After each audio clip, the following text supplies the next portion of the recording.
States of America, and to the republic for which it stands, one nation, under God, indivisible, with liberty and justice for all. Thank you. So, and for the record, I have checked the warrant, and it has been duly and properly served. We will do a quorum count.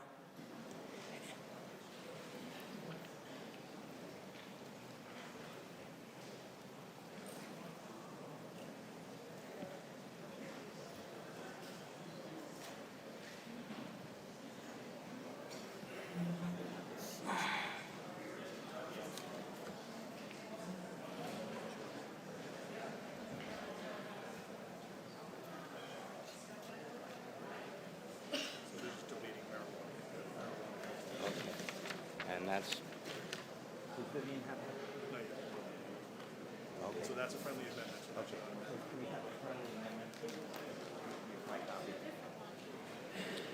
This is a friendly one.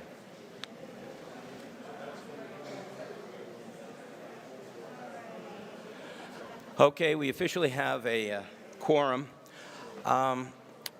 It has come to my attention that a town meeting representative did pass away since our last meeting.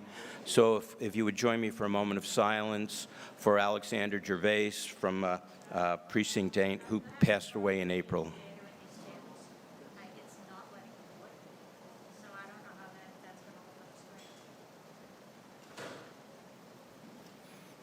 Thank you. And now we will begin with the special town meeting, and after that we will resume with a regular town meeting, and we will start with Article 28 at that time. Manager? Thank you, Mr. Moderator. Paul Cohen, Town Manager. The slides for the special town meeting are at the end of the handout that was provided the other evening, and I think there are additional copies still in the back of the room tonight. Why there's a special town meeting is it's been 4 months since the spring annual town meeting warrant was signed, and a few miscellaneous items have arisen that warranted some attention by the town. So the select board approved a warrant and went through the FinCom process and is here this evening. So we'll start. The first one, Article 1, is we're requesting no action on this article. This was a placeholder regarding a unexpected break at the Katrina Road Sewer Pump Station. This work was funded by the American Rescue Plan Act monies. The federal monies is an allowed use. Therefore, there's no request for town meeting to use taxpayer dollars. So there's no action requested, Mr. Moderator, on Article 1. Thank you. Oops, sorry. Article 2 is a request regarding a parcel of land on Main Street. And this article and the next article are rather minor pieces of land that come to the town's attention regarding the property owners, in this case, both seeking to dispense of the parcels. And generally, they go through our finance director, John Souza, who's going to present on these two articles. And the reason for that is John's office often deals with tax title and tax possessions and other interests of such in the community. And so 2 items did arise this spring. So I'm going to turn the podium over to John Souza, who will present the next 2 articles.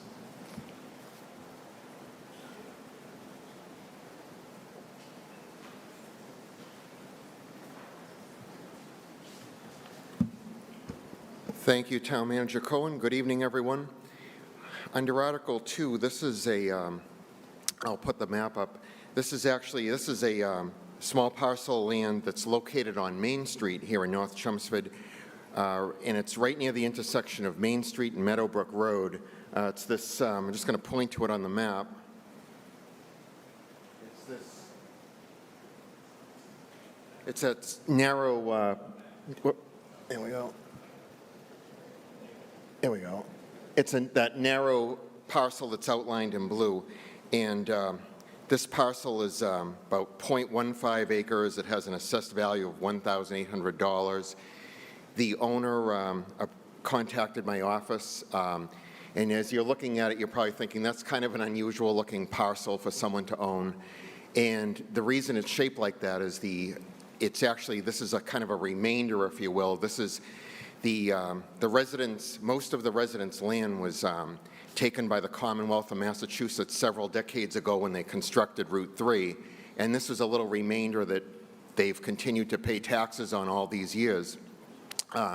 Suddenly came to light during some estate planning, and they really don't have a use for it, and they wanted to see if they could work something out with the town to gift it or donate it to the town to avoid, they really didn't want to stop paying taxes and go through the whole tax taking and foreclosure process. So they, under Mass General Laws, Chapter 40, Section 14, someone can make a donation of land to the town. It is subject to a vote by our select board, and it also requires town meeting approval. In this case, you can see, due to the proximity of this piece of land that's right along Main Street, there's really two possible benefits to the town that I can foresee. One being that if the town ever needed to do any roadway improvements right near that intersection, we would already own the land. This would avoid any land taking or et cetera. And the other thing is, it's really a cost avoidance issue for the town. Whenever a taxpayer wants to stop paying taxes on land, there is a process that the town can go through. In the treasurer's office, we can actually do what's called a tax taking, and then we actually have to then file a case in land court to foreclose the land. It is a long process, and you can imagine the land court often has a backlog of cases. So it's not uncommon for, even for a small parcel, it can cost easily $2,000, $2,500, depending on the complexity of the property. This is not a very complex property, but so this allows us, whenever we can work with taxpayers, it's to the town's benefit. So if anyone has any questions on that, I'd be glad to answer. Thank you. Does the Finance Committee have a recommendation? The Finance Committee unanimously recommends approval of this article with one abstention. Does the Select Board have a recommendation? The Select Board unanimously recommends approval of Article 2. Anyone have any questions?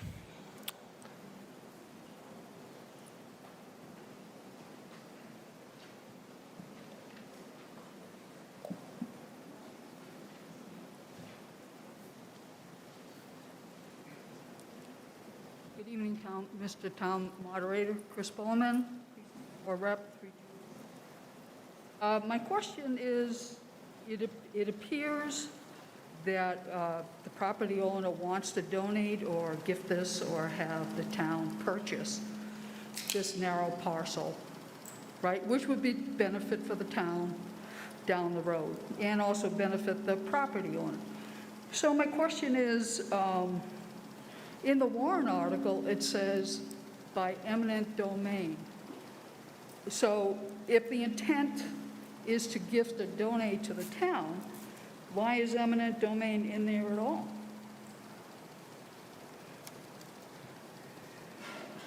Mr. Moderator. On the second line? Yep. Mr. Moderator, I'd like to ask for town council, we work with town council on this. I can say that the owner has signed a quitclaim deed, deeding the property to the town for $1. Thank you. Thank you, John. Mr. Moderator, through you to the previous speaker, the language in there with regards to eminent domain is to cover the potential, if any issues come up with regards to the scope of the rights that the seller has. This gives the town the ability through this warrant article to cover any eventualities that may come up. It'll allow for the purchase or the taking by eminent domain if it becomes necessary, and would not require the town to come back to town meeting again to do the exact same thing. Any other questions? Discussion?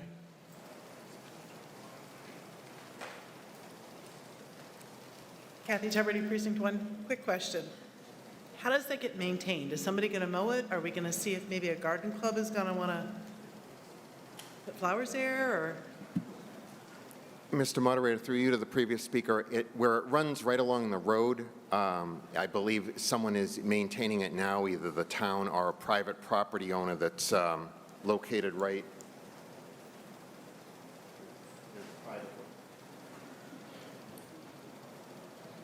Right next to it?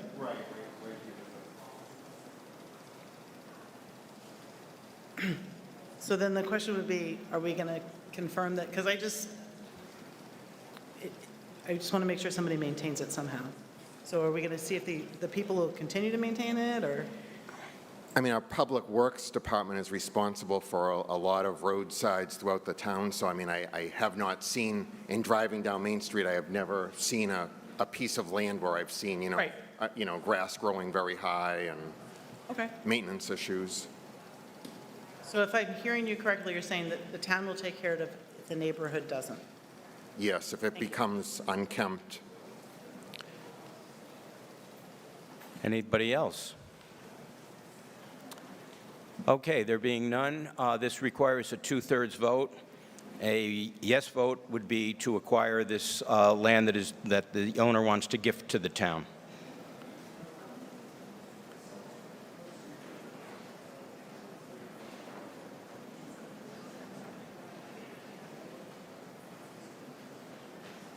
Which is things that were too late to get into the main warrant. And for those of you who have ever driven on Stedman Road but don't know how to spell it, you're going to find out in a very few minutes.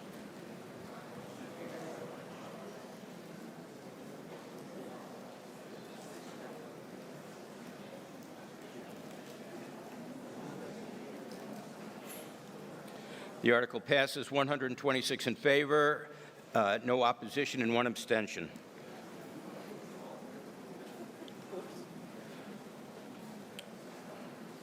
Mr. Souza? Thank you, Mr. Moderator. So under the next article, this is 2 other parcels. When you're looking at the map, you'll see a kind of a square-shaped parcel. That's parcel ID 70-311-9. This is a 1.52 acre parcel located off Bentley Lane in Chelmsford. It has an assessed value of $32,300, and that is the larger parcel shown right here. There's also a smaller abutting parcel, number 70-311-25.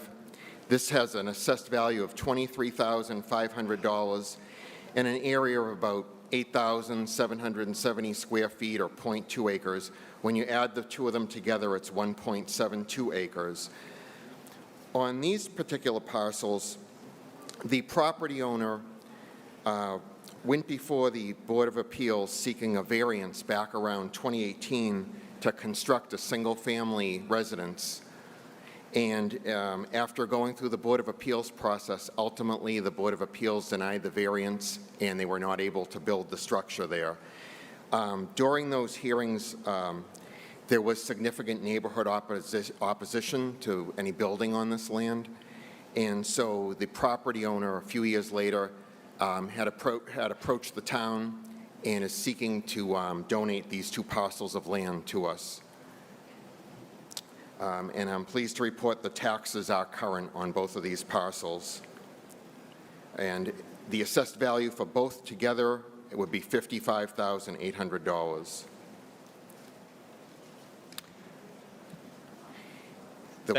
Are you done? Yes, thank you. Thank you. Does the Finance Committee have a recommendation? The Finance Committee unanimously recommends approval of Article 3. Does the Select Board have a recommendation? The Select Board unanimously recommends approval of Article 3. All right. Any questions? Discussion?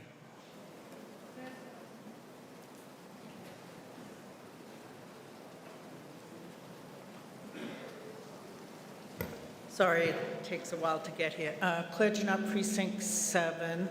My question is, how much tax revenue is lost to the town once we accept this donation? And what does the town have for a use for this? Mr. Moderator, to answer that, the FY21 taxes on one parcel were about $508, just over $508 for fiscal year 21.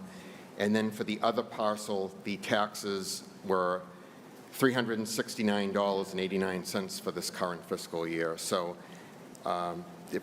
sort of low-value parcels, if you will, not a big not a big revenue loss to the town. And the use that the town would have for something like, is it a wet parcel? Is it not buildable? There is one, there's a area, I don't know if you can see in the larger parcel, there's a little bit of, there's some wetlands delineation in towards the back of the lot. And I mean, right now, I don't believe we have identified a use. It's more, my thought would be that it would be to preserve it for open space or do something with it, but other than you know, make it clearly the neighborhood has spoken and said that they do not want to see a building there, a residence. So. Thank you. Thank you.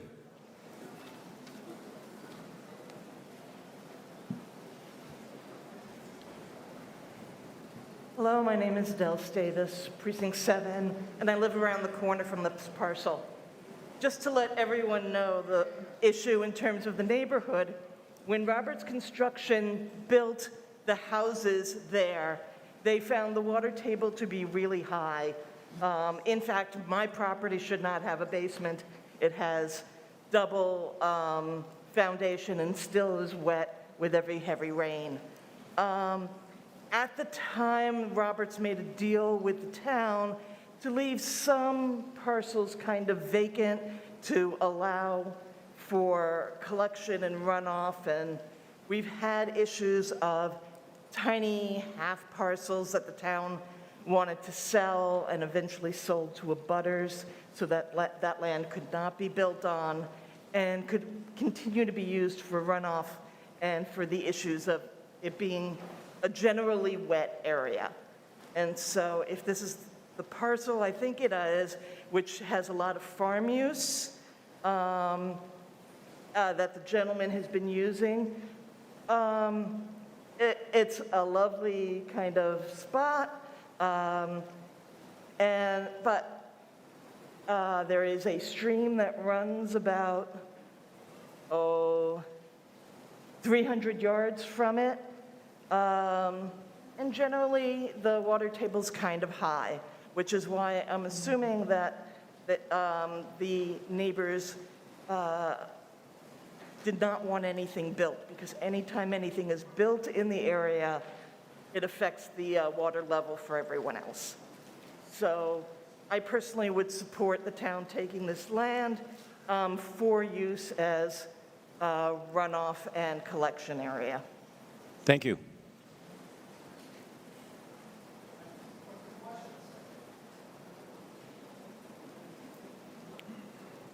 Evening. Karen Kowalski, Precinct 1. Is there public access to that land? Is it landlocked? No, they're the smaller parcel, which I'll just point to on the screen. This one right here. That doesn't help me. The smaller parcel connects right to Bentley Lane, so that would provide access to this. Is there like a path there or something? I don't know. Is there a marked way that you can get in there if you wanted to? I do not believe it's marked, but I have not Okay. seen it. All right. I see there's a neighbor. I don't know if that's an easement or anything like that, right? But Yeah. it's a parcel. It's a parcel. Yep. Okay. Thank you. Thank you.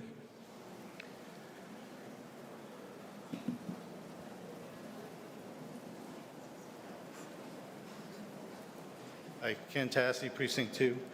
My one concern with this property, I just wanted to know, is there, now that these people in this community already stopped it from being built, is that like it won't be built on?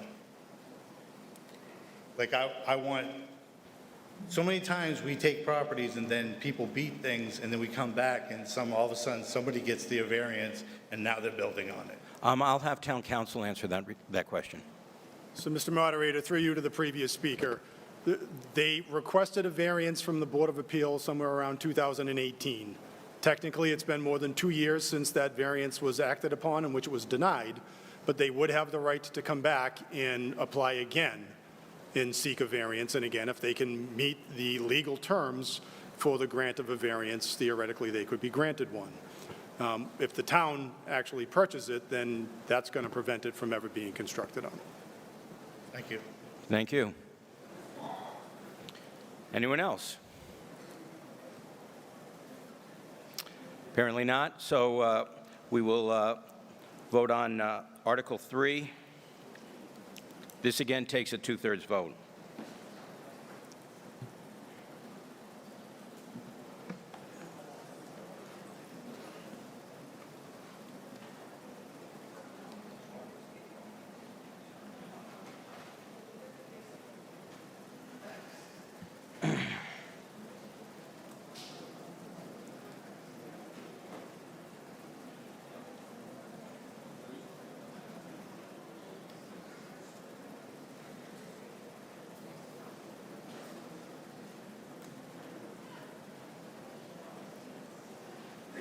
The article passes 122 in favor, 11 opposed, no abstentions. Article 4.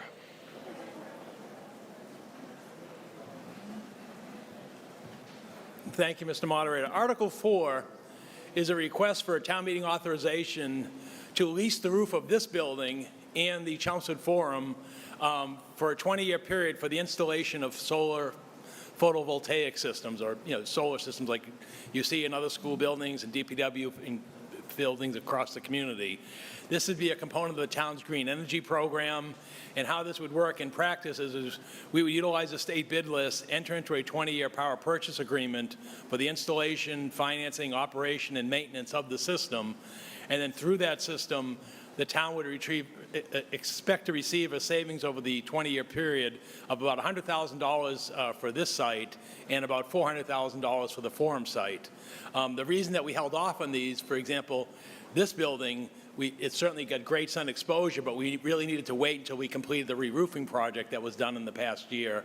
And similarly, now that the town has ownership and operation of the Forum, we're looking to put a solar array at the Forum roof, and also when equipment needs to be replaced at the Forum, such as the chillers, we would look to use green or electric type of facilities as opposed to natural gas or certainly not diesel or other components. So we seek your approval this evening for the authorization for a 20-year lease for these two sites. Thank you, Mr. Moderator. Thank you. Does the Finance Committee have a recommendation? The Finance Committee unanimously recommends approval of Article 4. Does the Select Board have a recommendation? The Select Board unanimously recommends approval of Article 4. David Rand, Precinct 2. Question for Mr. Cohen. I want to know, is this lease any different from what's happening at the schools? How will you? The ones at the schools we own, and they were done years ago under a energy performance contract where we contracted with a private contractor who installed the equipment, and then it was paid for, that equipment was paid for through the energy savings. In this case, we're seeking to enter into an agreement where, again, a private party purchases and installs and maintains the equipment, and then we achieve the savings. And why they do it is they get the tax write-off and benefits under the federal tax code. So that's how it works in terms of why is it with a third-party vendor. Well, the landfill one, they could finally put the panels up last year. That's correct. The wires still don't connect, from. Right, It's 9 years. Right, the landfill solar array will be connected this summer, and they've had some issues with connecting with National Grid because National Grid had to construct a 3-phase electrical lines down Swain Road to the site. And then also at the end, because of the advancements in solar technology, they also came back and put on solar batteries on the site, which took them additional time and engineering work in order to basically, so they're not only going to generate at that site, but they're going to have batteries for the storage, which is a rather modern and recent component. So that's why it's taken longer than we expected at the landfill site. It's just to heat and cool this building is a lot more than the savings you're talking about here. Exactly, right. And again, what we receive is we receive the solar savings from the site, but clearly, as you said, to heat and cool this building, as well as run the kitchen and so forth, we can't put a big enough array on the roof towards that end, and we really have no space to put a ground-based solar array at this site. All right, thank you. Thank you. Mr. Moderator, from you to Mr. Cohen. Paul, how does this affect our insurance rates on the buildings?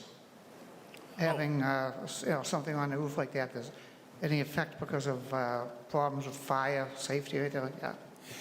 We notify our insurance company, but most importantly, in terms of preventing a claim, our DPW had a structural engineering analysis done by a licensed site professional in terms of structural load and everything. So we know it can handle the structural load, but we do notify our insurer. And yes, there is a marginal increase in the insurance cost because it's part of the contents of the building. But again, we still net out with over $100,000 savings over the period. Okay, thank you. Thank you.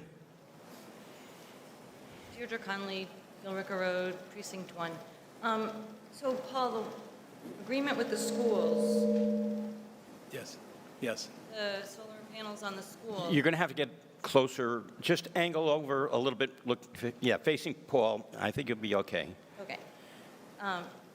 With the agreement with the schools for the solar panels, my understanding is that at some point in the contract life, it was determined, I presume, to take advantage of surge pricing to not use the energy, but to sell it to the market. Yes. And is that going to be the same situation here? No, here, this will use at this site. The reason that the schools sell it off-site to the market is back in 2008, the town contracted with an off-site in Bolton for our electricity supply for a 20-year period. So we're still drawing from that site, which is why we have surplus at the school building. But the electricity from this site, on the array on this site and the forum, would be used at those locations. Okay, thank you. Thank you. Ryan Latina, Precinct 4. Mr. Moderator, through you to the Speaker, what's the break-even analysis on this 20-year program? It looks like you're basically saying there's a savings of $2,000 a month for the next 20 years. And second question. Well, let's get an answer to the first one. I think he answered the question. Right? Let's try a question where you don't answer your own question. Is the break-even analysis $2,000 a month? Roughly, yeah. It's not a huge saver in terms of that because of the costs and maintenance of the facility. And when were the roofs replaced and at what cost? And I'm assuming that over the next 20 years, this roof doesn't need to be replaced? No. That's built into those costs? Right. The roof on this site has a warranty that's over 20 years, which is much like you would at your own home. You would make sure that the life of your roof exceeds your solar array because you can take it down, but you incur the cost of removing it and putting it back on if you had to re-roof. But our roof here is for 20 years. What was the cost, Gary? How much? How much is the roof on this building? Ballpark? 120? About $120,000 was the cost to re-roof this building. These things won't damage the roof on either facility. I assume the forum's been replaced recently? Yes, soon? exactly. And the equipment itself, you're saying, is leased, so the liability for any damage, leakage, that sort of thing on the roof or a collapse, we've had buildings fall in on us a year after they were built. Are those, like the high school, are those going to be borne on this town meeting, or are they borne on the person leasing and putting equipment on them? If there's issues related to the mechanical and use of the equipment, then it's borne by the equipment provider. Just like some homeowners also lease their individual solar arrays, and they're responsible for the maintenance and any defective equipment. If there's an issue in terms of the structural load, we own that because we warranted the structural load and had a structural engineer come in and test this in terms of the placement and load support, because the building code, today's building codes require not only the load from the roof and the solar arrays, but also your snow load. And so, yes, we've met that compliance. So in essence, if there were to be a collapse, it would not fall upon the installer. It would fall upon our insurance company, who would reimburse us. Same thing with water leaks? Yes, if they damage the roof, then they would be responsible for the installation, yes. Thank you. Ellen Blasioli, Precinct 3. I got a couple questions, Paul. Are these, who's going to maintain them in 20, how are they going to get rid of them in 20 years? When they wear out and the supplier is out of business, how are they going to get taken care of? Well, if you fast forward ahead 20 years. Yep, and we have to because Let- that's what we're trying to do. That's what we're trying to do, and let's hope we're all here in 20 years to see it happen. What will, If we're not, our kids will be, so. our we kids need will to be, do but, that for but it's them. very, but basically what happened is obviously the technology will have evolved, and so what would happen is the new provider of solar at that point, whatever the panels are, that would be part of the cost of the transaction. Much like you're going to have to deal with this with the electric cars, batteries, and so forth. That's a big question about how do we dispose of these eventually, but I think the question is at this point, in a 20-year period, let's hope we're further down the road in terms of recycling and reuse of those facilities. But yeah, most likely you would put a new solar array with updated technology. That's not my question. My question is, the ones that were up, Oh, but they would own it because they provided it, right? they go out of business because we. Oh, they have a bond, they have a performance bond. They have a bond. Yes, okay. Now, if they're going to go on this roof and it's slanted, and we have senior citizens in here, is it going to be like the houses where the snow comes right down? No, DPW facilities will make sure that nobody's injured from the sliding snow, because I have one of those problems at my home in the front. Thank you. David Drayton, Precinct 6. Question for the previous speaker through the moderator.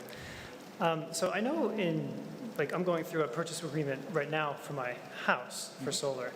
And I'm curious, I know at the end of that 20 years of the agreement, the way they sell these to consumers is the consumer becomes the owner themselves of the panels at the end of that time. They don't get removed by the company or anything like that, with the benefit being that we then get all the power and we don't have to pay for the power coming from those panels. Is that how that would work here too? Right, but in this case where we're leasing it rather than purchasing it, then we would not be responsible for the disposal of the 20-year period. But most now residential are home ownership. Okay, so this would be a lease or a power purchase? This would be a lease. A lease? Yeah. Okay, got it. Thank you very much. Thank you. Anyone else?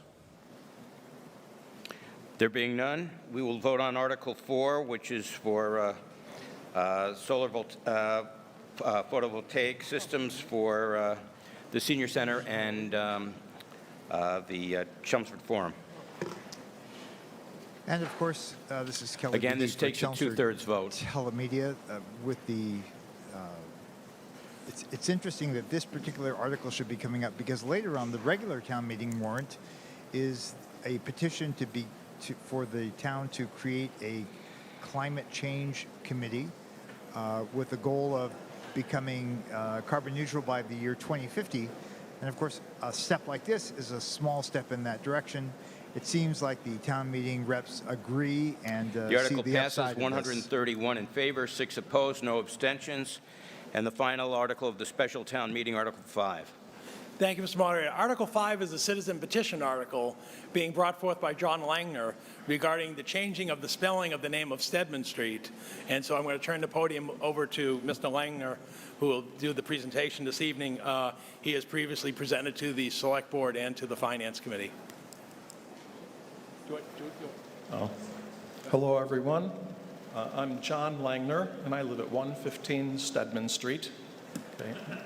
Next slide. Okay, the problem we face is that the town is inconsistent about the spelling of our street name, and the inconsistency is getting worse. Next. These are some of the problems caused by the inconsistency. More and more mail order sites are refusing to accept my address, or it changes it to a different street name, and then when it comes time to do the billing part, it rejects the order because the shipping address does not match the credit card billing address. Two neighbors were denied their real ID upgrade to their driver's licenses because the required documents had inconsistent street names. Package delivery problems are common, and there's concern that an ambulance might arrive too late due to the confusion about the name. Next. For those of you who don't know where the street is, it's on the east side of town, starts in the Middlesex Village section, crosses the town line, crosses Route 3 and ends in the Westland section at Route 110, Chelmsford Street. Okay, the name of the street comes from John G. Stedman, who was in the construction and real estate business. And his brothers, George and Elias, also lived on the street in the late 1800s and early 1900s. Chelmsford accepted Stedman Street at the March 1900 town meeting, Article 22. And there's the street acceptance document, consistent spelling of the street name and signed by all of the town officials. Okay, the history books have the same spelling. Next, the annual town reports and other historical documents have the same spelling. Next, the property deeds have the same spelling. Next, all the maps that I could find, Google Maps, everybody else, even the official Chelmsford GIS town maps on the town website all have the same spelling. Okay, the street name does not change when it crosses over the town line. Next. The Chelmsford Historical Society has lists of the official residents produced by the registrars of voters, and all of those have the same spelling for the street name. Okay, the signs have the same spelling. Bills from Town Hall have the same spelling. Okay, there you can see a water bill and a car excise tax. So you're saying, okay, what's the problem? Everyone uses the same spelling for 121 years. Well, almost everyone. Here, Google Street View has captured the street sign changing 2 times in a few years. There's an extra A in there, then there's the right spelling, then there's an extra A again. Next. The United States Postal Office has 2 different spellings for the 2 ends of our street. In Lowell, it has the expected spelling, but if you put that in for Chelmsford, it adds an extra A to the name. And this is really our biggest problem. The post office is a super spreader because many businesses import this standardized address format. Next. And on the left, you see a property deed. And in the past, the real estate bills always had the same street name as the deeds. 1 minute. But recently, the property tax bills have an extra A in the name. Next. The situation's getting worse. I'm seeing more and more mail having the wrong spelling. And we'll have a wrong mess if the wrong spelling starts to creep into legal documents. I have one example recently where I opened a new financial account and gave them the proper street name spelling, and it came back with a different spelling. And I asked about that, and I was told, I went to the post office website to double check the zip code, and I found they have an extra A in the letter, or an extra A in the name, so I used that.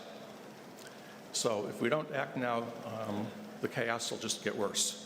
Next. Your time has expired, but I do think you've made your point very, very persuasively. Okay. Okay, so the solution is to standardize on one spelling used all these places. Next. It should be pretty easy to fix. No, sir, your time has expired. Oh, You had okay. 5 minutes. Okay. So I'm done. Thank you. You did a nice job.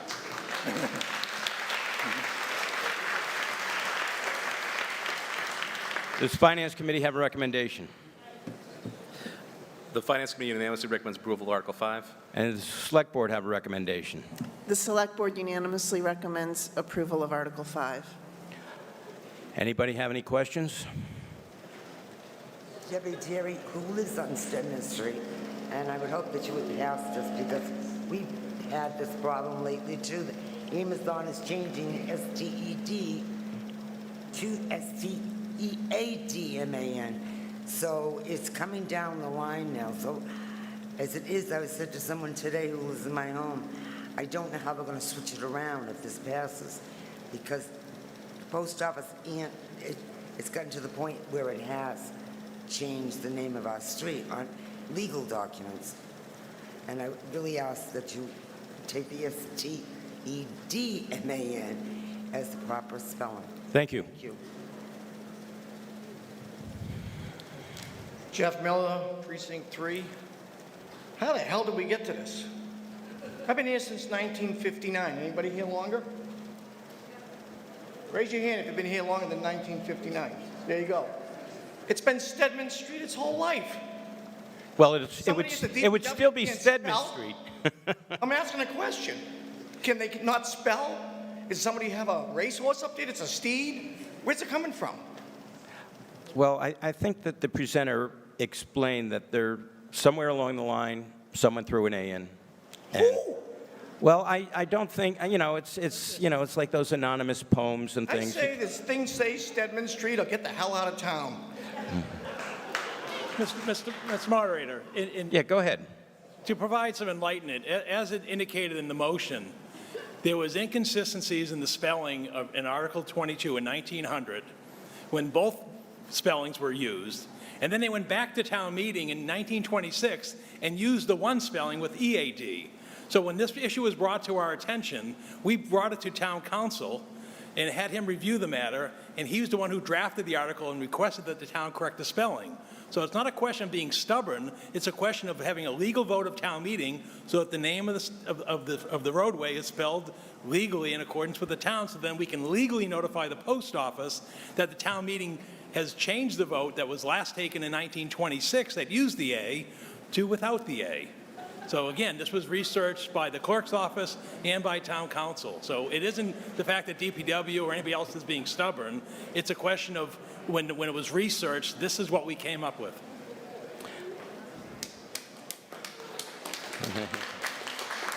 Go ahead. The Sherman Horton, Precinct 6, the town manager just answered my question pretty much, which is that what we're voting on here is for the town to take action to correct this, essentially, and wherever the town has the power to change maps, change documents, get the clerk's office to send the bills to the right addresses, and change the signs on the street, they will make an effort to do that. My question then is, how do we get the post office to respond? Because I'm not sure what that entails. Through you, Mr. Moderator, upon the town meeting vote to the change, through the clerk's office, because we have to provide legal names for 911 databases and so forth. So we will provide a written notice to the post office, just like if a new street was created in town, of the proper spelling and use of the property, of the roadway. Excellent, thank you. You can start the clock. I would propose that everyone vote for this. Thank you. Okay. I'm glad I didn't start the clock. Okay, so this also requires a 2/3 vote. All in favor, you take the A out of Stedman Street. It's going to be really interesting to see if this is a unanimous vote or not. No, just the first one.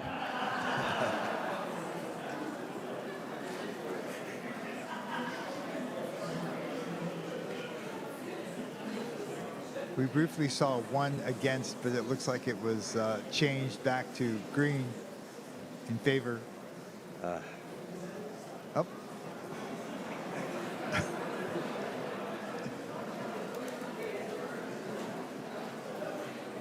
think somebody is playing with their voting clicker. Okay. The article passes 132 in favor, 1 opposed, and 1 abstention. We will now return to... A motion to dissolve the warrant for the special town meeting. Yes, thank you. I entertain a motion to adjourn and dissolve the spring. All in favor? Anyone opposed? Thank you, unanimous. We now go to Article 28, which is a citizen's petition. Citizen petition, Bern Kosicki.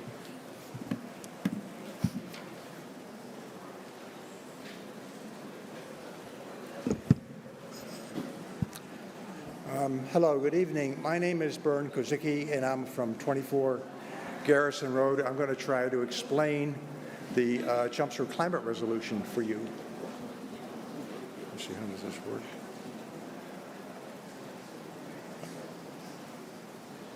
Okay, this shows all of the language of the climate resolution, but I want to direct your attention only to the first sentence in the last paragraph, which really contains the operational part of the resolution and the part you'll be voting on tonight. So let me read it to you in case you can't. Be it resolved that the Select Board will charge a committee with studying and making recommendations for the specific strategies and actions for Chelmsford to achieve a goal of net zero greenhouse gas emissions by 2050. So where does all this come from? Oops.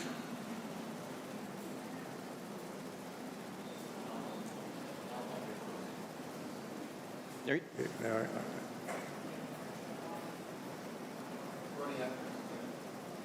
Okay, here it is. Where it comes from is shown in this slide here. There's two important things. The first is that there's 50 years of climate research, and that is found that climate change is driven by human-produced greenhouse gases. And the second part of it is that in 2018, the UN panel on climate change said that all nations should have net zero carbon emissions by 2050 to escape the worst effects. Now, Massachusetts last year committed to a transition to net zero by 2050, and they did it 2 times.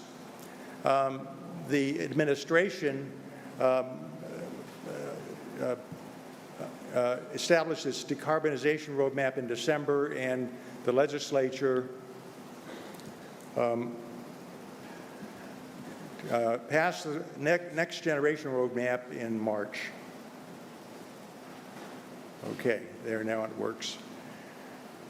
So the Chelmsford resolution article recognizes these 2 facts, that the threat of climate change is there and the state actions are imminent. And it says that we should charge a volunteer committee to plan for the future. Similar resolutions and committees have been established in other towns, and there's a few examples on this chart. So I've given this talk a couple of times and to different organizations, and I pointed out that Chelmsford is very successful in responding to past state green programs and other energy and efficiency examples. And you saw an example here tonight in the special town meeting. So people have asked me, well, with all this good work in energy and efficiency the town's done, you know, why do we need a climate resolution? Isn't that good enough? Why can't we just skip the resolution and keep on doing what we're doing?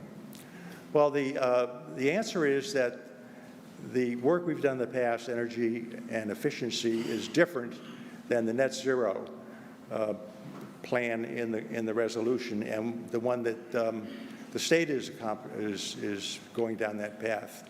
It's a complex goal, and it needs coordinated and continuous attention. So that's one part of the answer. The second part is that the state is going to use incentives to reach this goal, and there is talk at the state level that towns will have to be qualified in order to access those funds. So this committee, if we choose to establish it tonight, will be a qualification for us to start to work to receive those goals. By the way, those funds are not available right now. This is in anticipation of them being available. And the third reason is that we expect that the state will need to be pushed from time to time, nudged to keep going. And a coalition of towns, all of which have plans like hopefully ours will, can help inform the state decisions and have a strong voice to push the state along. You have about 30 seconds. I didn't want to interrupt you before. Okay, so I'm going to skip the implementation. Just this committee will assess our missions, develop a plan, and promote actions, have a diverse membership, and no funds are requested. So in summary, then, the first three bullets here are the important ones. Climate change is a serious long-term challenge. The Mass state net zero programs are already underway. And so this climate resolution simply says, let's plan for the future. Planning for the future is better than not planning for the future. Thank you very much. Does the Finance Committee have a recommendation? Well, a majority of the Finance Committee recommends approval of Article 28. Select Board have a recommendation. The Select Board unanimously recommends approval of Article 28.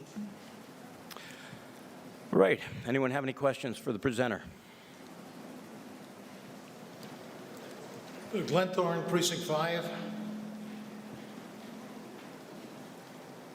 What I do most of my life is research. And in order to do research, it's required of me to read technical papers from a variety of points of view. Mr. Thorne, is this debate or question? Question? Oh, okay. Stand by. So because I look for a variety of points of view, I see that you have not put any of the reference data to support the claims that you make in the front of this resolution you're asking the town to pass, because I know from reading the reference data that it would disagree with some of the statements you make in the first two sentences of the first paragraph. Where is your reference data, or have you debated this with people that disagree with you? Well, there's been 7 reports by the IPCC over time, and the comments that I made are directly supported by those documents. Have you read any documents from people that disagree with their conclusions? And do you recognize those people as world-renowned scientists? The IPCC is formed of over 2,000 to 3,000 scientists. The vast majority of those working in climate change work. And they've presented over 10 to 20,000 papers, which are all peer-reviewed papers.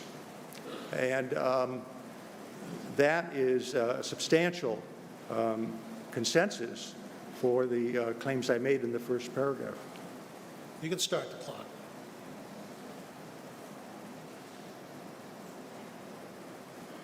And I'll start when the clock starts. 3 minutes? Well, 2:56 now. Thank you. So this particular area is of great interest to me because, number one, I believe in energy conservation. I believe that we should all do as much as we can to use as little energy as necessary. I believe in recycling so that we can take products back into service through recycling those products. But over the years, the past 20 years actually, I've been following this climate research. And there is no doubt that the climate is changing. The climate is always changing. But the statement that is highly objectionable to me, and I will not vote in favor of this, is that the blame for that climate change is man-made gas emissions. And there is an extraordinary number of scientists, if you do the research and look at the papers, that will disagree with the IPCC conclusions and have the data to prove that man-made gas emissions are not the major cause of climate change. One volcanic eruption will far exceed the amount of man-made gas emissions that would occur in any year. Now, while China and other nations say they are interested in supporting efforts against climate change, China will not sign up to any climate change requirements or programs. Neither will India. And the reason for this is because China is building a new fossil fuel plant, a new coal plant every week. and India is a large user of fossil fuels. While the United States can do a lot, to assume that man-made emissions are the cause of climate change is completely erroneous. And I recommend to everybody here to take a look at the competing arguments for why we're having climate change based on the fact that the climate does change and the percentage of effect that man-made gas emissions has, which is infinitesimal.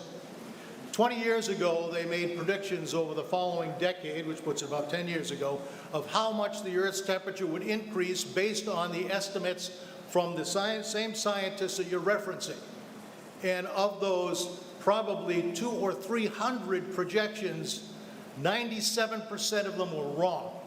And the temperature of the Earth decreased much less than were predicted. John Kerry will tell you it's an inconvenient truth. Well, the inconvenient truth was he was completely wrong in his predictions about climate change and global warming. So I totally support putting a committee together, if that was the meaning of this article, but I strongly oppose the statements made in your first paragraph of the resolution. It would be an embarrassment to Chelmsford to agree that man-made emissions are causing climate change when they are not. Thank you.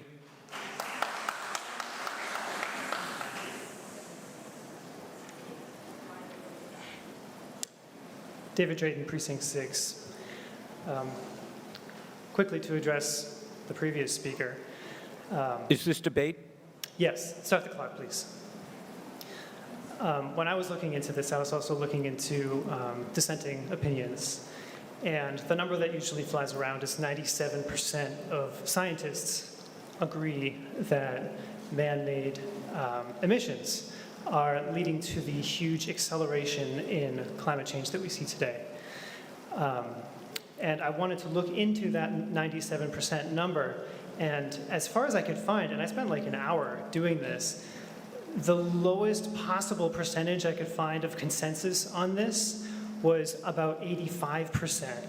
So while it's not 97%, and there are a few people who disagree, it's still a huge majority that are quite sure that this is indeed being caused by people. And although it is a natural process, what's unnatural about it is the extreme rate at which it's occurring. Over the last 100 or so years, we've seen increases in temperatures that have been what should have been happening over the last several thousand years. And so it's very hard for me to find, I can't even describe how hard it is to find an argument that even if 15% don't agree, it's still a major problem that we have to deal with right now. So anyway, I did have some prepared remarks that I'd like to read too, and I'll try to do that in half the time. I think that most people would agree that when you know that you have to do something, and that something is extremely difficult, it's a good idea to have a plan. And it's generally better to have a plan, especially than to ignore it and then be forced to deal with it later when you don't have a choice and you've run out of time. Well, we know that Massachusetts already has a net zero, legally binding objective for 2050. We know we're going to have to deal with this. This isn't something that's up for debate. This went into effect by law a few weeks ago, and it's out there. We know we're going to have to be implementing things in order to help the state to get to this goal. And we know it's going to be extremely difficult. So since we know we have to deal with it, and we know it's going to be extremely difficult, it behooves us to have a plan.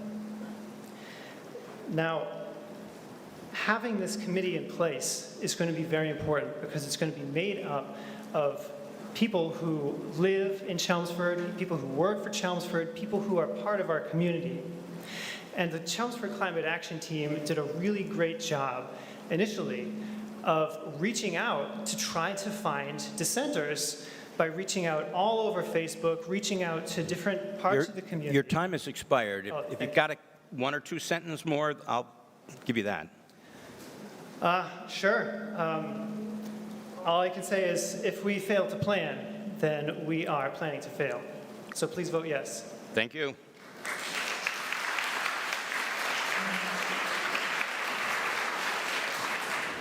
Mr. Moderator, to you, to the question of the speaker over there.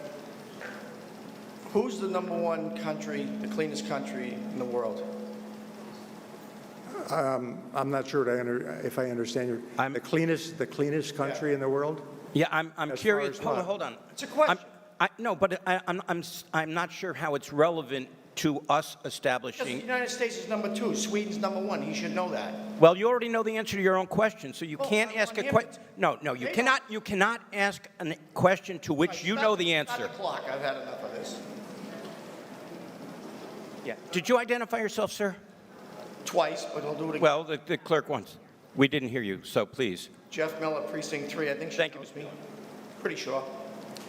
So we're the second cleanest country in the world. So we have to be penalized and we have to do everything. While China and banana republics, they dump stuff in the ocean. We see turtles with all kinds of straws and everything. It's not from here. I think that if it's an emergency situation, I can agree with this. I don't agree with this because according to Al Gore, we're going to have temperatures of 120 degrees in 2012.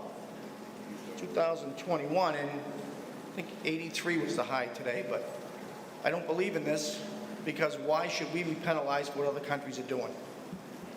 If you guys want to put this propaganda out, go to the other countries and sell it. Don't bring it to us. We do our part. This country is the second cleanest country and efficient country in the world. It's not our problem. It's other people to get their crap together and make it right. And that's it. Thank you, Mr. Miller. Can I make a correction? Mr. Moderator, can I make a correction to what he said? No, there's no. Hold on. If you want to make an argument, you have to get in line with everybody else.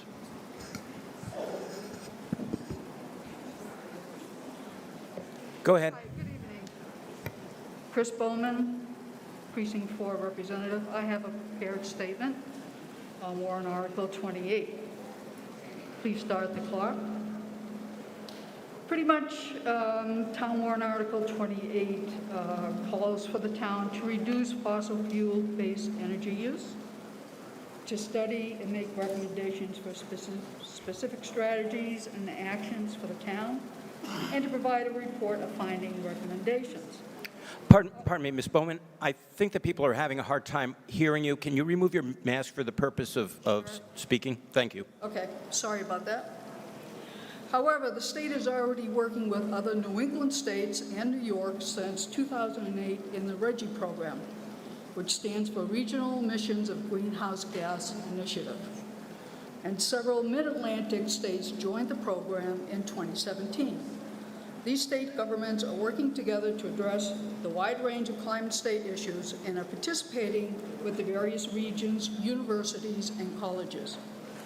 Along with Massachusetts, these initiative states include Connecticut, Delaware, Maine, Maryland, New Hampshire, New Jersey, New York, Rhode Island, Vermont, and Virginia to cap and reduce carbon dioxide emissions from the power sector.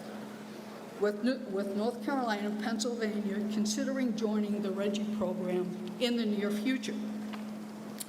Efforts through RGGI support the implementation of Governor Baker's Executive Order 569, an order establishing an integrated climate change strategy for the Commonwealth of 2016, and emission reduction limits established by the Global Warming Solutions Act of 2008, which requires a greenhouse gas emissions reduction of 25% below 1990 emissions levels by 2020 and at least 80% reduction by 2050.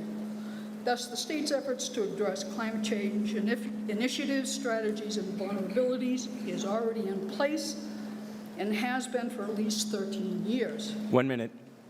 Thank you. Coordination with the other states and universities and colleges and passing its recommendations on to cities and towns, such as the Green Communities Program. Now, we don't need another committee. We already have 22 committees.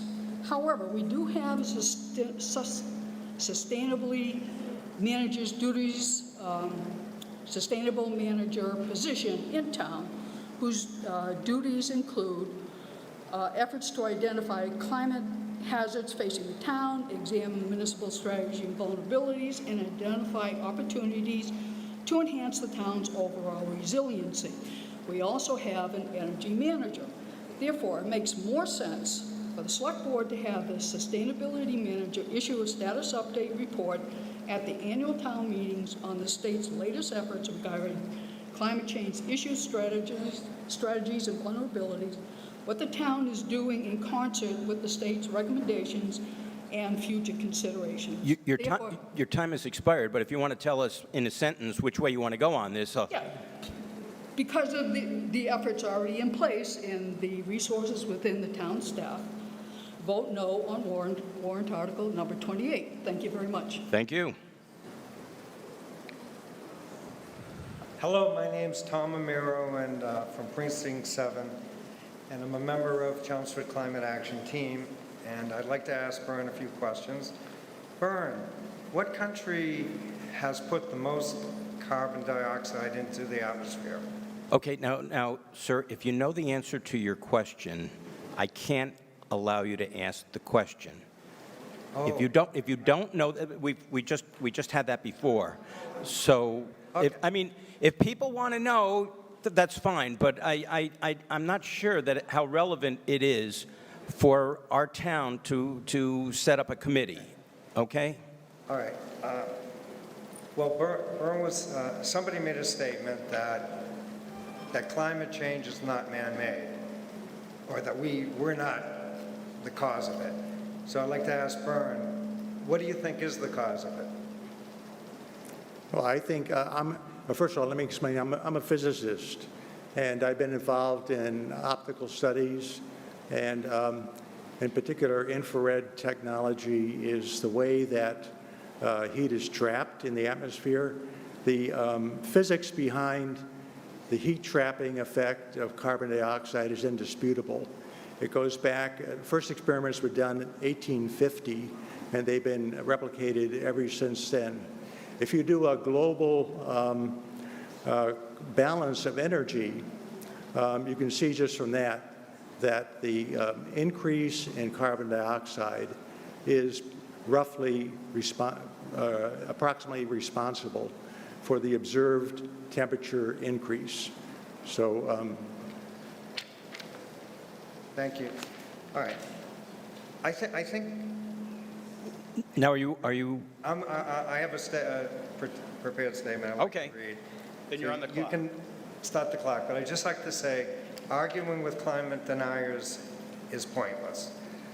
Over the last year, the climate action community has worked with our legislators, Representative James Asiero, Senator Michael Barrett, who championed the roadmap bill in the Senate, Representative Tom Golden, and Representative Tammy Gouveia.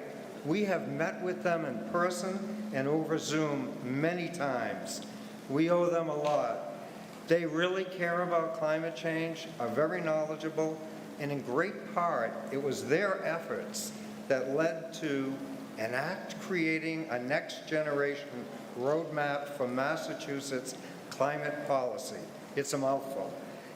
It is the climate bill that is the first major climate bill in 10 years in this state. Governor Baker signed it into law. It sets a goal to reduce greenhouse gas emissions to net zero. That means we have to stop putting more into the atmosphere than can be absorbed or sequestered or somehow offset. So what can one person do? You could push for legislation at the state level, reduce your carbon footprint with solar panels, electric cars, heat pumps, but then what? So it seemed to me, and Byrne and Kathy Cryan-Hicks, that we should work at the local level in our own town to do something. And you know, you got to act local but think global. So, and Senator Barrett, who was the real champion, tells us that the state can't do it alone. They need grassroots efforts from cities and towns. So we started Chelmsford Climate Action. 1 minute. Okay. Today, the Boston Globe had an article about the heat wave at the beginning of June and how the peak demand for electricity jumped, and noted that even with electric heat pumps being used for cooling, we need to generate a lot more zero-emission electricity from renewables. And on a good note, they noted, the article said that the electricity from solar is highest when cooling is needed the most. So planning for the future naturally calls for more rooftop solar in town. Maybe the committee and its plan will bring that up. Let's hope. Also, we can drive up zero-emission electricity in our Chelmsford Choice aggregation program by making it a green municipal aggregation program like our neighbors, Lowell and Westford. Your time has expired. Do you have 1 or 2 quick sentences? One sentence. Bill McGibbon says, if we're going to change, someone is actually going to have to make a change. Let me say, that is you, that is here, that is now. I urge you to vote yes on Article 28. Thank you. Thank you. Hold on. I will not tolerate booing in town meeting. Whoever did that, well, I'm sorry. That is inappropriate. You're out of order. Go ahead. Susan Julian Gates, Precinct 7, 7 Trotting Road. Just as a point of clarification, I was curious about the volcano issue, and everybody can look this up, but the United States Geological Survey says, to the question, do the Earth's volcanoes emit more CO2 than human activities? And the answer is no. Carbon dioxide, CO2... Oh, hold on. Are you asking a question or are you arguing? I'm arguing, so you can start. I have like one other thing to say quickly. So no, carbon dioxide, CO2, is a greenhouse gas and is the primary gas blamed for climate change. So that's the story about volcanoes. And I support this, and one reason I support it, besides it is common sense to me to do, I don't want it to be like when we voted for sewers. We only put sewers in when we were forced, our arms were twisted behind our backs, and it was going to cost us a whole lot of money when we could have done the right thing in the first place. And there's enough science behind this that I want to be voting yes and have my community support this. So thank you very much. Thank you.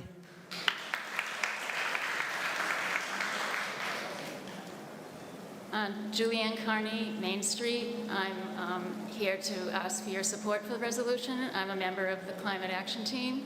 I'm also a 37-year resident of the town. Regardless of whether you think climate change is man-made or not, the fact is that it's happening, and it's happening at an accelerating rate. And there's barely a day that goes by that we don't hear something, read something. I will tell you, just in the last week alone, we had last Tuesday, the leader of the largest Arctic polar ice study to date, a study that involved 300 scientists from 20 countries, just warned that the world may have reached the tipping point of not being able to reverse global warming. The very next day, June 16th, the Boston Globe headline reads, "Western U.S. faces extreme heat wave. Temperatures reached triple digits." So yes, it may be 85 here today. It was 100. Talking to the microphone, please. It was 118 out west last week. And then the day after that, another Globe article titled, "Earth Trapping Unprecedented Amount of Heat," that quotes a NASA scientist as stating, "The Earth is warming faster than expected." The planet is warming. Even if we can't reverse it, we have to try to slow it down and stop it from getting worse, or our children are going to live, in a very hot and miserable world. We have to act now, everyone. Federal governments, state governments, towns, and individuals. Time is running out. By having a committee like this, Chelmsford will not just be doing its part as a town, but its existence will also help to get residents educated and engaged in mitigating climate change as individuals. No one can afford to ignore this problem any longer. I also have one more additional comment to respond to some earlier comments. The levels of carbon dioxide stays in the atmosphere for hundreds of years. The levels of carbon dioxide, the vast majority of the carbon dioxide that is currently in our atmosphere and currently causing the heat, helping the climate to warm, was put there by United States industries because we were the biggest manufacturer in one of the biggest countries in the world. And the studies show that the carbon dioxide has been building up exactly in relation to the Industrial Revolution.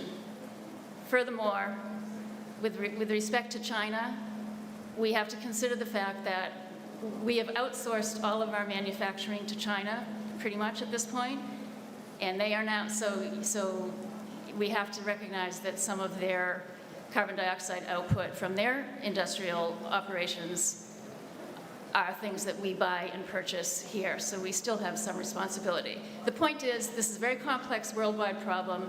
It affects every country, everywhere, and everyone has to try to do as much as we can, as fast as we can. Thank you. Thank you.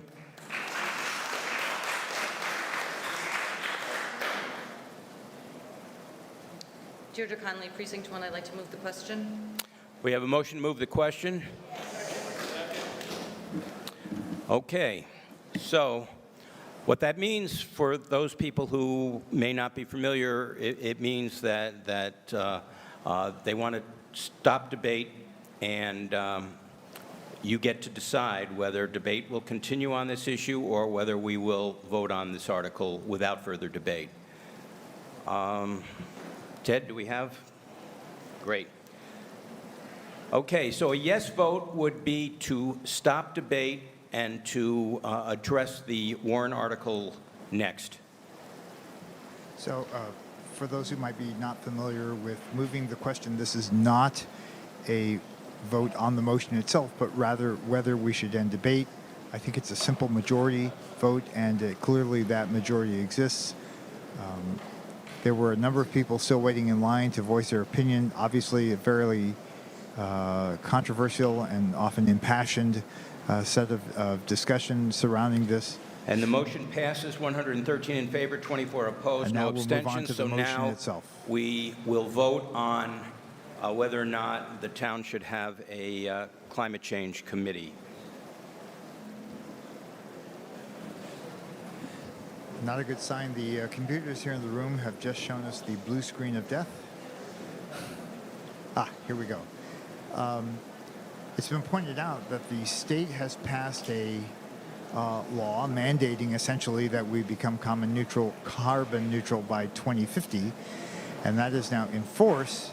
So in a sense, Chelmsford, by passing this, which is, again, will just set up a committee to explore the issue, not to make any decisions, will be following in line, essentially finding out what we at the local level can do to achieve that state mandate. Okay, the clock stopped, but it's quite clear that when you have 108 in favor and 18 opposed and 5 abstentions, that the article passes. So the next article in the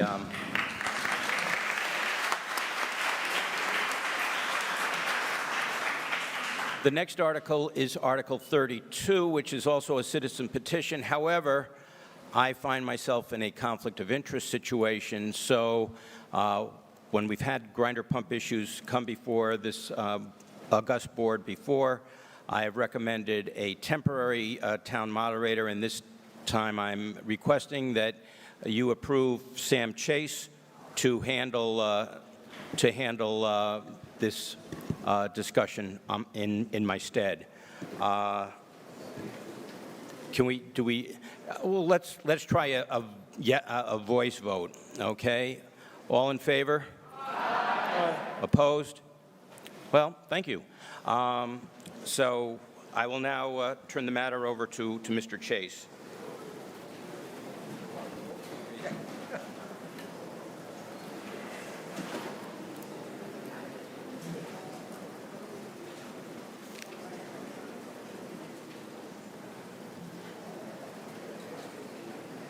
Article 32 is the grinder pump bylaw amendment. The motion is that yes, I'm sorry, can you hear me?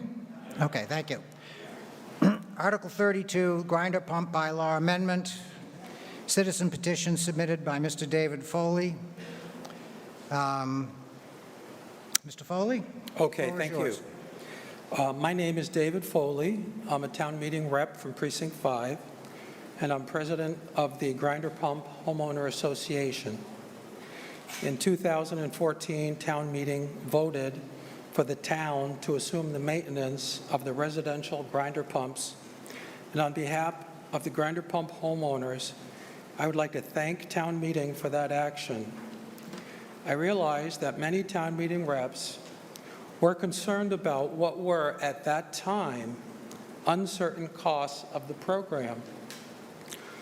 So I would like to review with you tonight the actual costs of that program. At the time that the bylaw was passed, cost estimates ranged from a high of over $400,000 per year to a low of $140,000 per year. If you refer to page 70 of your budget book, you will find that the average yearly cost for which actual data is available is for 4 years, and that's $120,000, which places the annual cost per household to support the program at less than $10. Now, tonight, I'd like to propose an amendment to the grinder pump bylaw. The reason for that has to do with the abuse section of the bylaw. And this slide shows a brief history of the abuse policy. The original bylaw in 2014 stated that the property owner shall be responsible for any and all costs to repair or replace a grinder pump as a result of improper disposal of materials. But that's all it said about it. Now, in 2016, only 2 years after the passage of the grinder pump, there was a grinder pump breakdown in which there was a dispute over whether or not there was abuse as a result of that. That resulted in a lawsuit. And in 2019, the town adopted a formal grinder pump appeals process. Through court-sponsored mediation, the town and the Sewer Fairness Alliance, which is the homeowner association, negotiated a grinder pump appeals process that was agreeable to both parties. And now in 2021, I am filing warrant Article 32 in order to incorporate the negotiated process into the Chelmsford grinder pump bylaw as Section F. I'm not going to read through the bylaw, but it's in the material. But I will say that a few comments about it. Okay, next slide, please. What protections are provided to a homeowner in the case of an abuse charge? Basically 4. All 4 of these arose out of the Markham case. So these are not hypothetical, these are actual events. And it resulted in the following 4 protections. The town's letter of intent to charge shall be sent by certified mail. All repair reports will be provided to the homeowner. The grinder pump technician shall attend any appeal hearing, and the town shall not assess any charges until the conclusion of the appeal process. Next slide, please. Now, why are these protections important? Well, with certified mail, a dispute can be resolved promptly. In the Markham case, it was 9 months before there was actually a meeting between the homeowner and the town regarding this issue. And it had to do with the fact that it wasn't clear exactly what was happening with the mail. With repair reports, a dispute can be resolved efficiently. Excuse me, Mr. Foley, you have 1 minute remaining. Thank you. Thank you. With the grinder pump technician available, a dispute can be resolved efficiently. This is the sort of thing you might expect if you got a speeding ticket or a parking ticket. You'd expect the officer to attend your hearing to explain what's going on. With no charging decision made until after the completion of the appeal process, a dispute can be resolved efficiently. Prompt and efficient resolution will greatly reduce the chances that any future grinder pump case will result in costly court action. Next slide, please. Now, why is a bylaw needed for these protections? And the reason is because, as a bylaw, these protections can only be removed by a majority of town meeting, and as a bylaw, these protections become part of a more complete and transparent grinder pump bylaw. And with that, I'd be happy to take your questions. Perfect timing, Mr. Foley. Does the Finance Committee have a recommendation with respect to the article? The Finance Committee unanimously recommends approval of Article 32 with one abstention. Does the Select Board have a recommendation with respect to the article? The Select Board unanimously recommends approval of Article 32. Questions and debate? Yes, ma'am. Joanne Anderson, Precinct 6. I have a quick question for you on, I guess it would be Section 1II. It says here that the director shall direct the grinder pump technician to attend the grinder pump hearing, and the attendance of the technician shall be at no cost to the property owner. So who pays for the for this person to attend the meeting? The town?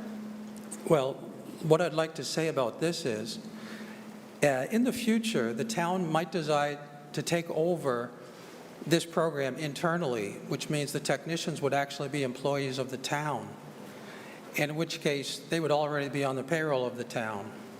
In the case of the Markham case, that was being contracted out, so that employee was an employee of Weston and Sampson.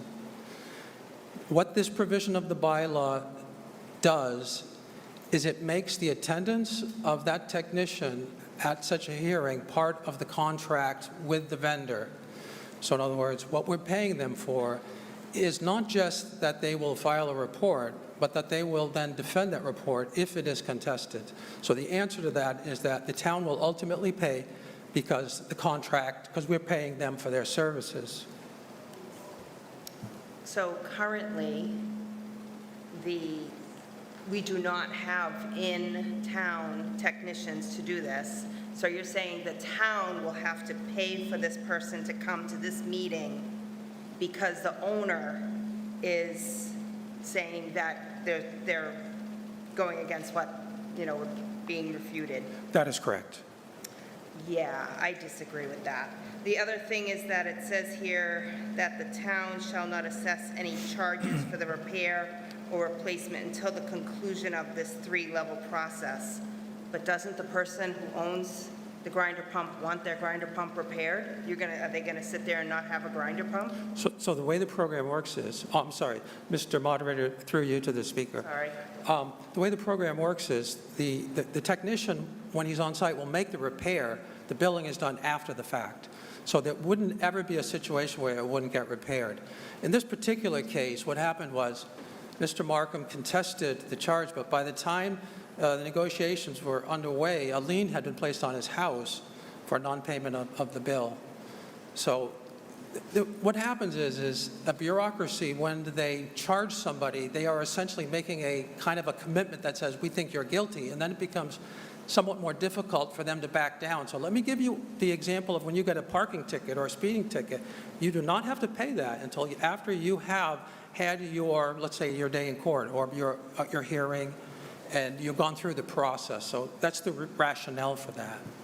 And if you don't mind, you can start the clock, I guess. Right. And to go back to that, if you get a parking ticket and you want to go to court, you have to pay $25 to get a court date. I just have a problem with the fact that if you go to the Zoning Board of Appeals because you want to do something, for example, my neighbor's putting an addition on his house. I got a letter in the mail that said that he was putting this addition. It says, fee to the neighbor. My neighbor had to pay for, unless I misunderstand this, my neighbor had to pay for the paper, for it to be in the paper. My neighbor had to pay for the mailings. You have to pay for a court date. I just have an issue with that the town has to pay for the pump technician to show up. And until we have this, that the town If the pump technicians are part of the town, then I have no issues with that. If they are an employee, great. But for now, as far as I can tell, they're not. So that's my only issue with this entire thing. I don't agree with, there should be something in here that states that someone needs to, you know, even if it's $10, I don't know. Someone should have to, I personally think the person who's grinder pump, they should be the ones that have to pay for this pump technician to show up at this meeting. That's all.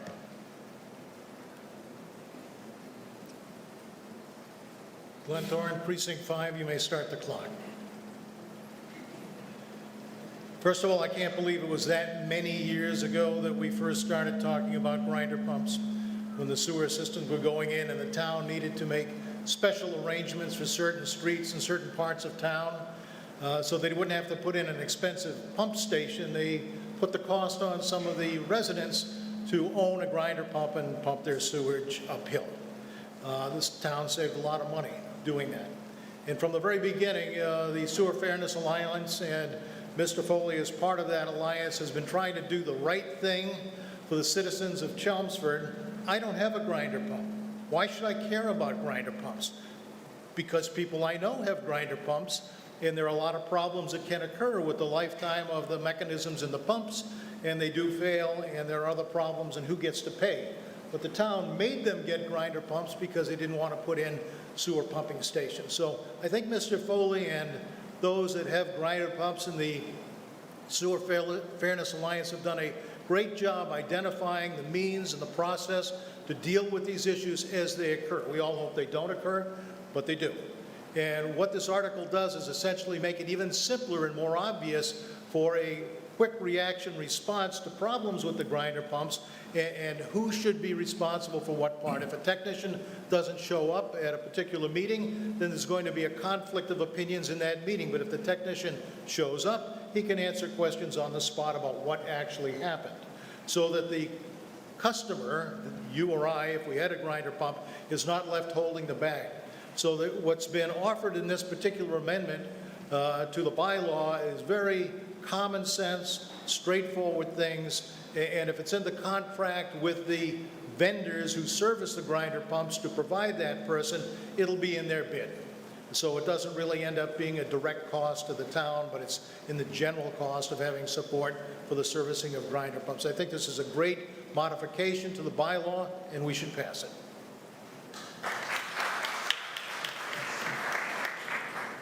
Hello, Sherman Horton, Precinct 6, the moderator to the presenter. It's my understanding, and this is clarification, that these bylaw amendments came out of this event, this appeal event, if I can call it that. Have there been other appeal events that have existed at all? Mr. Moderator, through you to the previous speaker, yes, you are correct that this process came out of this particular event, this particular dispute. And in fact, the wording of this bylaw is essentially identical to the negotiated settlement, with a few exceptions, and that is the negotiated settlement referred to a particular vendor, Weston & Sampson. This article, because it's designed to exist in perpetuity, it should not need revision if, for example, the town were to go and get a different vendor, or if they were to bring it in-house. And I'm sorry, I forgot, you had a second point. I think my real question is, have there been other appeal events against which this has been tested or validated that these amendments would apply properly? Mr. Moderator, through you to the previous speaker. Since this settlement took place, I'm not aware of any other disputes in which this particular procedure would have been employed. There was a dispute previous to this one, but it didn't rise to the level where the homeowner wanted to pursue a court action. That's a very high barrier, and it was only in this last case that the homeowner actually wanted to do that. All right, thank you very much. Anyone else? Badriu Plepan, Precinct 5. I'm a grinder pump owner, full disclosure. Mr. Moderator, through you to the speaker, Could you provide, just for context, if it's available or through the DPW or whoever is responsible, how much money from the program allocated originally? I believe there was an allocation or some number like 200,000 or 300,000 a year as a proposed or supposed maintenance budget that was put in place. Could you comment on how much of that type of money has been spent so far on an annual basis or an average basis? Yeah, Mr. Moderator, through you to the previous speaker. At the time in which the program was adapted, the cost was uncertain, but the budgetary figure, I believe, was $200,000 that the town put towards the program, a bit on the conservative side. Now, in FY 2022, the actual budgeted amount that's being put towards the program is $125. The average of the 4 previous years was $120. So the cost is less than the original proposals, and that's primarily because they were somewhat conservative. Nobody wants to go into something and propose a cost only to find out that the cost exceeded that. So the grinder pump committee's estimates did have a certain margin built into them, and 120K is really very close to what we actually thought the program was going to be when the Homeowners Association did their own study. Thank you very much, Mr. Moderator. Mr. Start the clock. I would urge town meeting to approve this bylaw change, not just for me, but I want to highlight those with the grinder pump on their property live with a certain set of restrictions. When power outages happen, most other people can have running sewer, so to speak, available, not running water, running sewer system, which is not affordable to those unless they have a backup generator system. These are also people who are generally more cautious of putting things down their sewer lines because they know that if it's even down for 2 hours and if they have a party or something like that that could be impending, they're stuck for potentially hours for somebody to respond. So they're much more careful people. So they're not about to go and abuse the system. So at least this is a way of being courteous to them to say, providing a technical background and understanding what the technician comes in or provides that. And it's a fair due process, I think, to allow to enable the homeowner to have an understanding of the situation and not just go one-sided. And the case highlights is for everyone to read and understand the process. But I think this amended bylaw change really helps the owners also to get a sense of what's working and what's not working. And in many cases, this is the first event that has happened, and we've learned from that first event of what the process needs to change. Hopefully, there are no such needed process changes because every side involved is going to be a responsible party to this in terms of how they behave and how they act and keep up the grinder system operational for the town itself. And what the residents have done, as a previous speaker noted, that the town was the one that enforced or forced the homeowners in contrast to save money for the town by instead of putting a very expensive pumping station or a very large investment in routing another sewer line that would have made that pumping station not required at a different cost structure. So net, the benefit is to the town, but this is due respect process, I think. Thank you very much. Thank you. Mr. Polton. Sam Polton, Precinct 8. Been listening to everything, and it dawns on me that the juxtaposition of these two articles is very interesting. We just voted almost unanimously to form a committee to make Chelmsford move toward a greener town. We've been speaking about grinder pumps for quite a while. The folks that have the grinder pumps are our neighbors, our friends. And the fact that they have grinder pumps helps all of us because it allows them to have sewer. So I'm voting yes for this. I encourage everybody to vote yes. It's just the right thing to do. Please vote yes. Thank you. Mr. Wagner. Mr. Moderator, point of order. I don't believe you polled the Finance Committee or the Select Board for their opinions on this. I did not, sir. You can do that now. Thank you. I did not poll. I'd like to make a clarification to that point. I'm sorry. I did not poll. Your question was, did I poll the boards? I did not. I asked for recommendations, which they made. Polling the board is a different matter, where you can ask the board individually. You can ask individual members to explain why they voted the way they voted. Is that what you would like, sir? I'm sorry, I don't recall actually hearing the recommendation. Okay, well, I'll ask the Finance Committee to restate their recommendation. Certainly. The Finance Committee unanimously recommends approval of Article 32 with one abstention. And I'll ask the Select Board to repeat their recommendation. The Select Board unanimously recommends approval of Article 32. Thank you. I apologize for missing it in the first. That's okay. Are there any further questions, or anyone else wish to debate? Seeing none, I think it is now time that we move to a vote.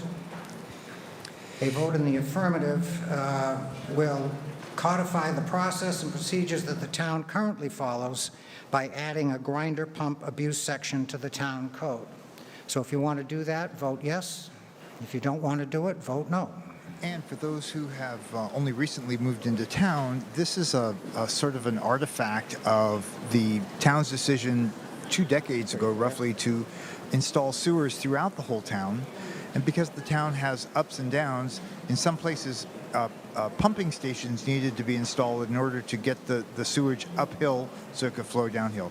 In some cases, the town, for economy, did not install those pumping stations and instead asked the citizens to install grinder pumps. 136 yes, no votes 0, and no abstentions. Thank you very much. And you see here, this is probably the final act in what has been a long-running injustice, I think, for the people who were forced to own these grinder pumps. 33. Thank you, Mr. Moderator. Quite simply, Article 33 is a transfer of parcels around Freeman Lake to the Conservation Commission. You can see they're highlighted in the gold there. There are a series of minor parcels that have come into the town's possession, mostly like by tax possession over the years. And the purpose of putting them into conservation protection is to help, again, ensure that protect the quality and protection of Freeman Lake. Thank you, Mr. Moderator. Thank you. Does the Finance Committee have a recommendation? The Finance Committee unanimously recommends approval of Article 33. Does the Board of Selectmen have, does the Select Board have a recommendation? The Select Board unanimously recommends approval of Article 33. Thank you. Any discussion?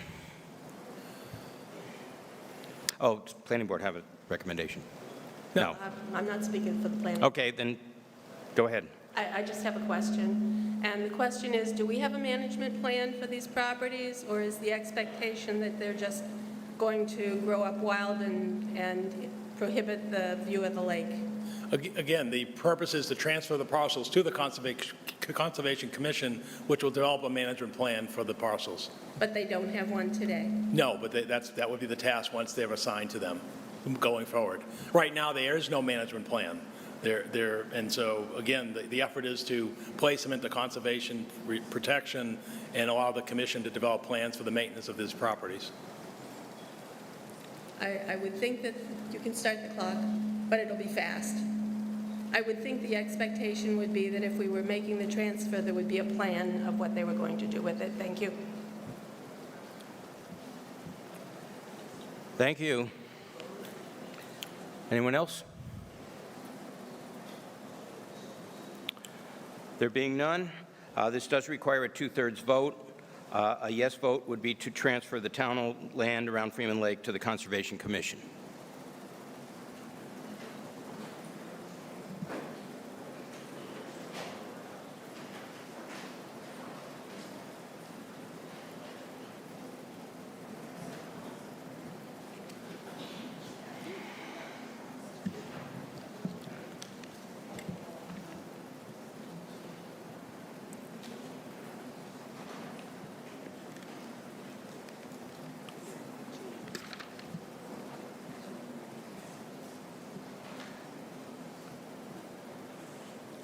The article passes 131 in favor, 1 opposed, no abstentions. Article 34. Thank you, Mr. Moderator. Article 34 is a request from town meeting to accept an easement of land at Grist Mill Development in the town center at 11 Cushing Place. Basically, this is a condition of the project that was approved and now occupied in the center that created the brook walk along the parcel, edge of the parcel that's now available for residents. And the final act is for town meeting to accept the easement that was granted as part of project approval. It has been constructed satisfactorily, and now this is the final step in the permanent right for the residents to pass along that property. Thank you, Mr. Moderator. Thank you. Does the Finance Committee have a recommendation? The Finance Committee unanimously recommends approval of Article 34. Does the Select Board have a recommendation? The Select Board unanimously recommends approval of Article 34. Any questions?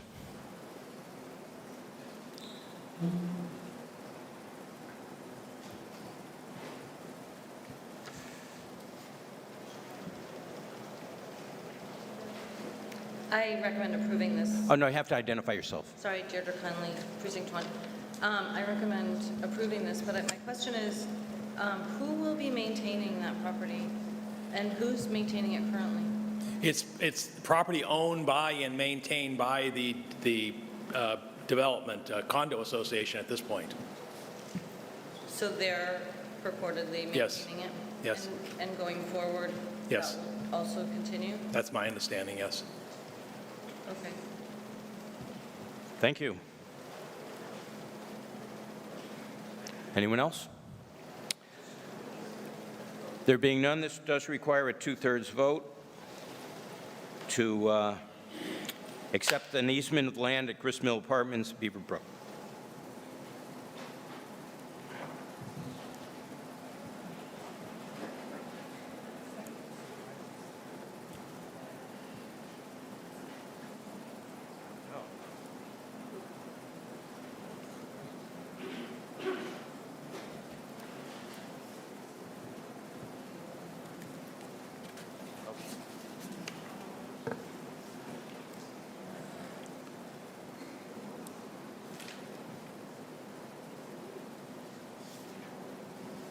The article passes 132 in favor, no opposed, 1 abstention.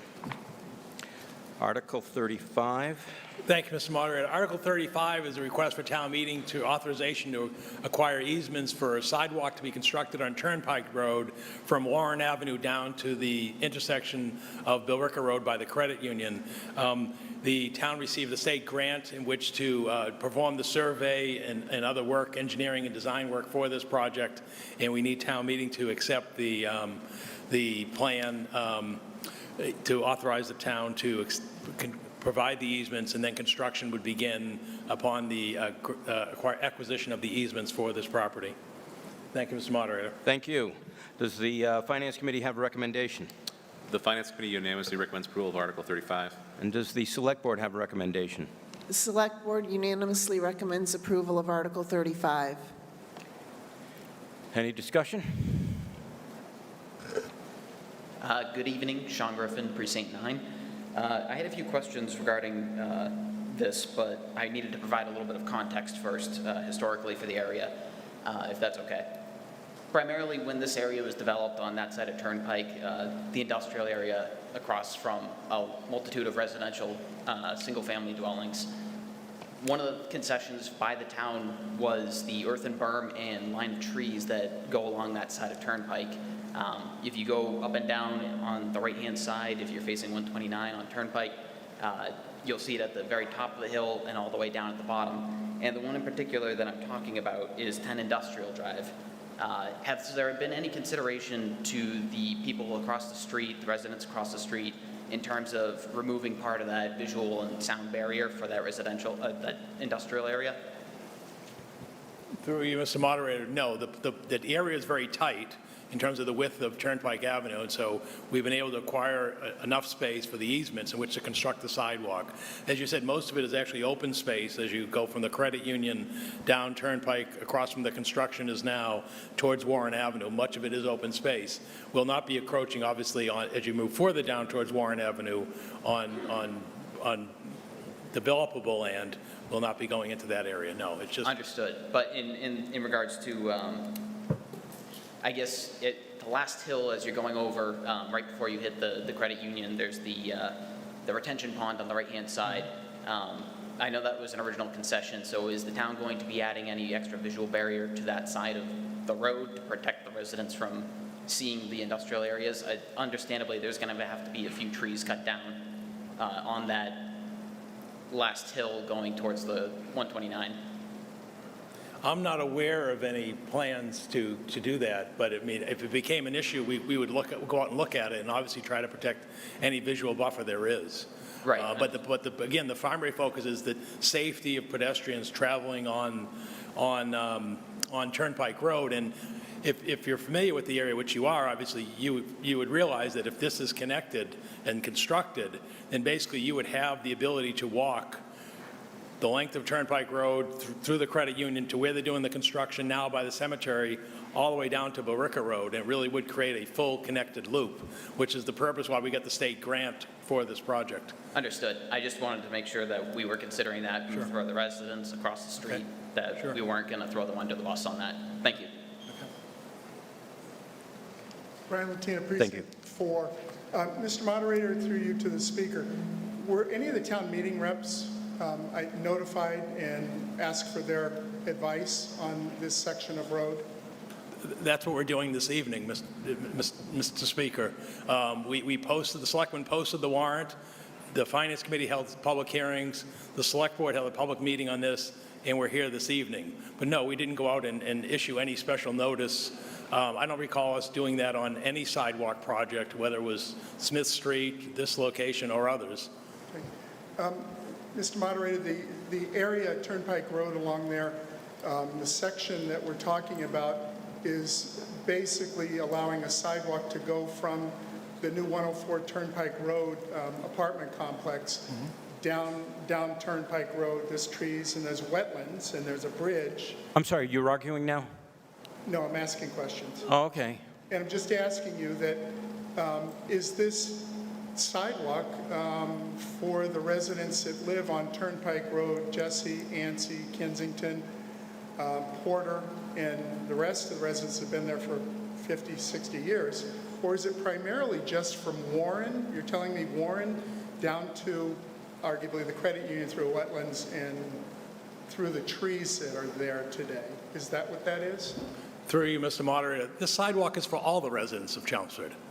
And what I'm pointing out is right now there are sidewalks along Turnpike Road until the intersection of Warren Avenue, and the town applied for a grant to construct sidewalks from the terminus of those sidewalks at Warren Avenue and Turnpike down to the center to create an interconnected loop all the way, again, that will go all the way around Turnpike, down Billerica Road, so it would make a connected sidewalk for all the residents of the community. Okay. Except for the ones that have lived here the longest? Why can't they walk there? Sorry? They'll be able to walk there, too. You can start the clock. Mr. Moderator, the previous town manager told me that the property along Turnpike is one of the only sections in town that has no easement, no property right of Chelmsford to put anything from the pavement out. And that's the reason why last time Turnpike was paved, that we didn't put a bike lane along there. They didn't have the right to do so. My expectation at the time was that since we were paving it, why not put a bike lane so it was safe for me and my kid in a wheelchair to actually walk down Turnpike, or the kids in our neighborhood to walk down Turnpike safely to the center school, which we got redistricted to.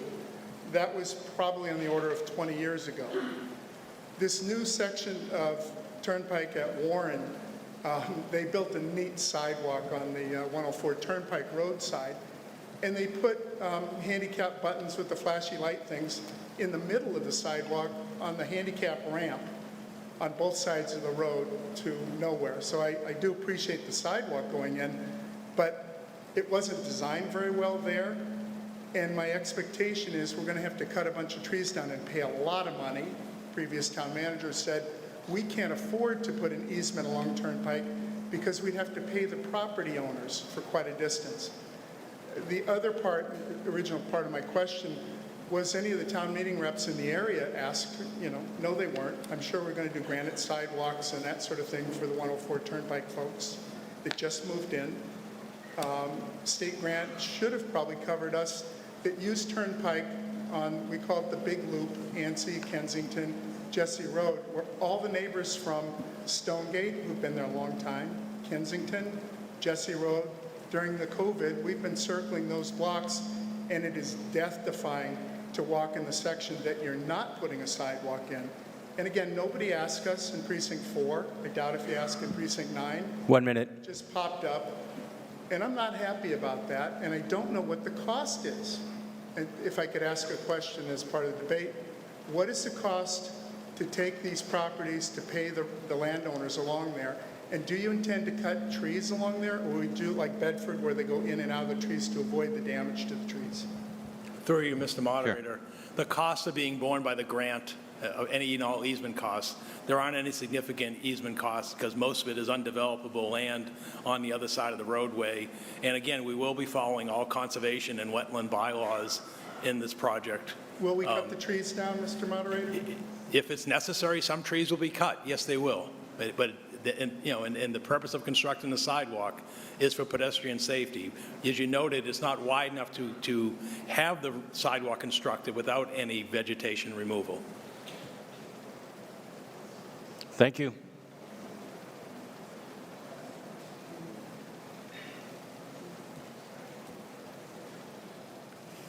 Good evening, Mr. Town Moderator, Chris Bowman, Precinct 4 Rep. I have a couple of questions for the town manager. If I understood you correctly when you answered Mr. Latina, did you say that no notice was given regarding possible eminent domain taking of properties to the property owners? Or was that just in response to notifying town representatives? Through you, Mr. Moderator, the question was asked whether town meeting representatives were notified. I answered the question that no, there was no special notice granted to town meeting representatives. Okay, thank you for that. So the next question would be, was any notice given to the property owners listed here on Turnpike Road for the select board's intent to take their property under eminent domain? I'll have Steve Yonley, our Assistant DPW Director, who's gone out there with our town surveyor and performed the work to explain to you the work that has taken place to date out there. Thank you, Paul. So since the plans were just finalized based on the wetland work that's got to go on down by River Meadow Brook and the floodplain and all that, so the easements are just finalized, so I'm just starting the appraisal process now. The first step in that process for the appraisals is to notify the people that they'll be getting an appraisal. Similar to all the other large-scale projects that we do, there's a process that you have to follow for notification, so I anticipate that to start within the next month or so. Okay, so none taken prior to this warrant article, but in process in the moment or very shortly. Is that I'm adequate? starting the appraisal process now. This article allows, or this article lets this body authorize the selectmen to obtain the easements. So after I get the appraisals, speak with the property owners, we go from there on how we're going to acquire the easements. Okay, just even though no notice was given to the property owners along Turnpike Road, have you received feedback from any of these property owners, one way or the other? No. No. Okay. What is the likelihood of eminent domain taking implementation versus donation or gift to the town? In my experience with 4 or 5 of these large-scale projects like this, you do tend to get, especially some of the businesses. I know Barica Riverneck project there that's under construction now. A few of those companies donated the land. Sometimes the homeowners will want whatever the appraised value of the easement is.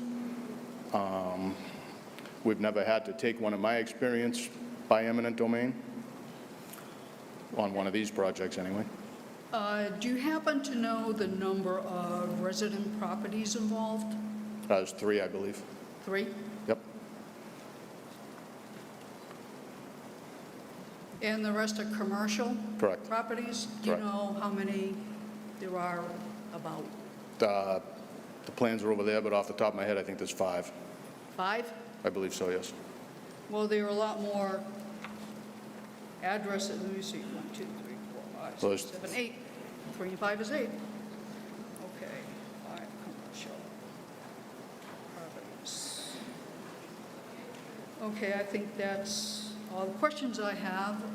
If you could start the clock, Mr. Moderator.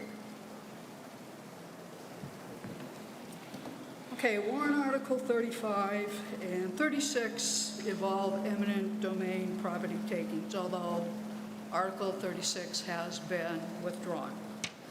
So Article 35 deals with 8 properties on Turnpike Road.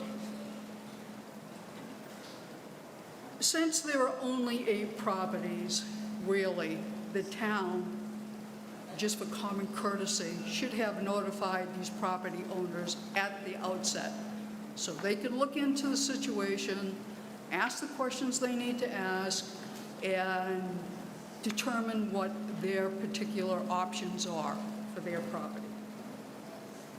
The state statute on eminent domain is MGL Chapter 79, eminent domain, but it's not mentioned in the warrant article. Again, there was no indication of whether the affected property owners were notified for the intention of the select board to take their properties. The amount of land slated for eminent domain taking is not indicated per property.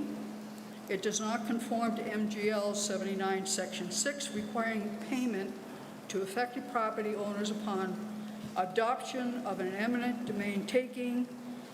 Whether those takings are adopted depends upon the vote by the town reps tonight at this meeting.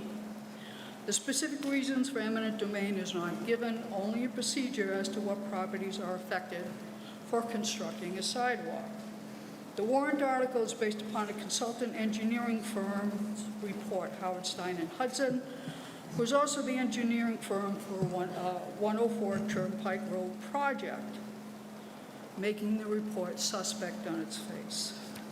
This is a special interest warrant article, not one on behalf of the body politic of the town of Chelmsford, its residents.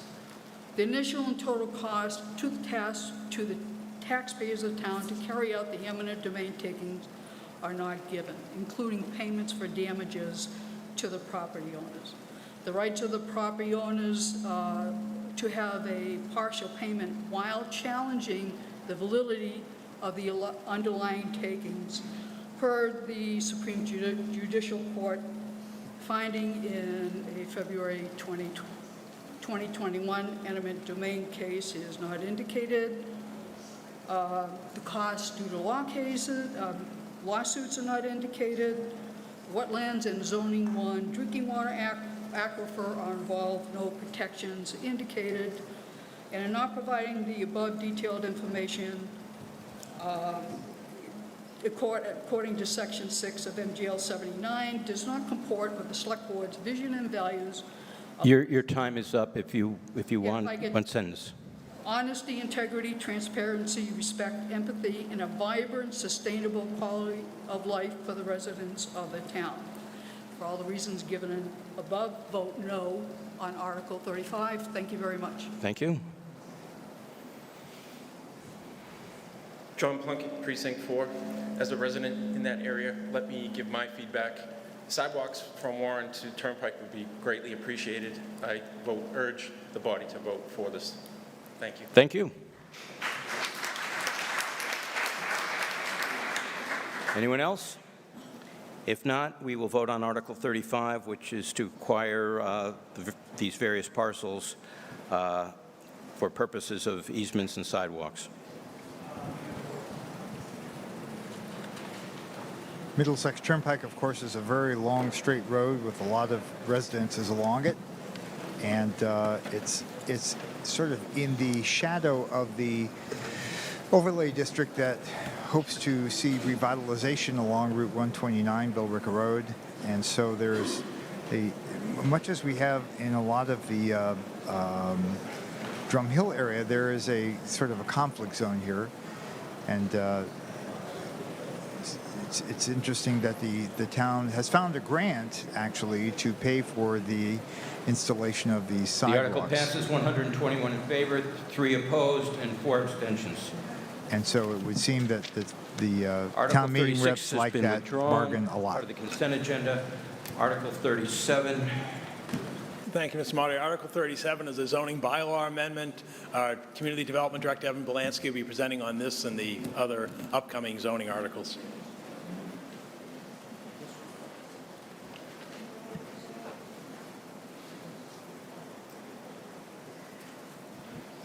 Excuse me, Mr. Belansky, was this the one that you were telling me you would need more time on? No, this one should be fairly short. Right.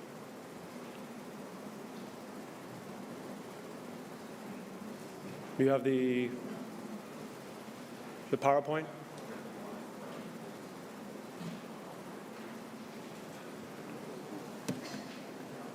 Do you have the actual PowerPoint?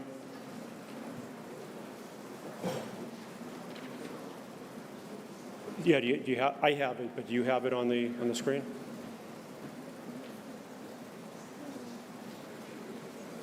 No. It was what was sent to you this afternoon. Well, let me get started. So Article 37 proposes to revise the underlying parking related to the Center Village and the Center Village Overlay zoning district. It increases the parking for non-residential uses in those districts. It increases parking to 80% of required parking from the 50% required parking. The by rate reduction of required parking is currently 20%. A special permit may be issued for a total reduction up to 50% as proposed. This article has been generated because the Planning Board is concerned about providing adequate parking in the Center Village. Expansions of existing uses will be subject to this new provision. This article has been endorsed by the Center Village Master Planning Committee, and the Planning Board voted unanimously to recommend this article. Done? Thank you. Does the Finance Committee have a recommendation? The Finance Committee unanimously recommends approval of Article 37. Does the Select Board have a recommendation? The majority of the Select Board recommends approval of Article 37 with 4 in favor and 1 against. Planning Board. Yes, as it has been stated, the Planning Board recommends approval unanimously. Thank you. Any discussion? Questions?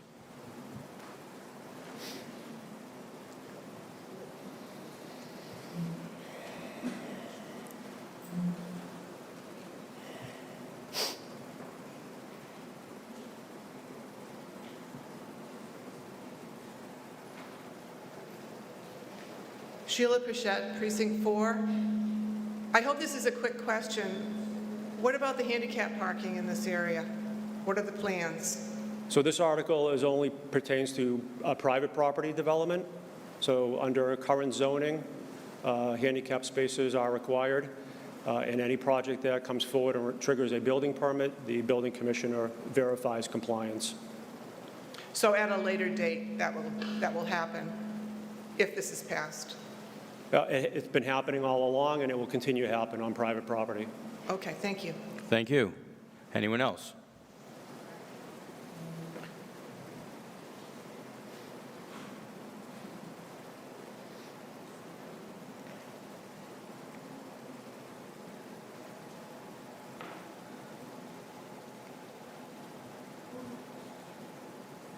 Karen Kowalski, Precinct 1. So my understanding is that you're going to increase it for private parking? So you're taking away for business parking? No. I don't understand what's happening. So currently, parking in the Center Village is automatically reduced by 50%. This is for the parking that's required for that private enterprise to have an occupancy permit. What the article is proposing is to increase it up to 80% of the required parking ratio. So in essence, additional parking is being required for a private business. Oh, it's being required for private business? Yes. Okay, I didn't understand that. All right, thank you. Thank you. Anyone else? There being none, we will vote on Article 37, which is to amend the parking regulations for the Village Center Overlay District, and this requires a 2/3 vote.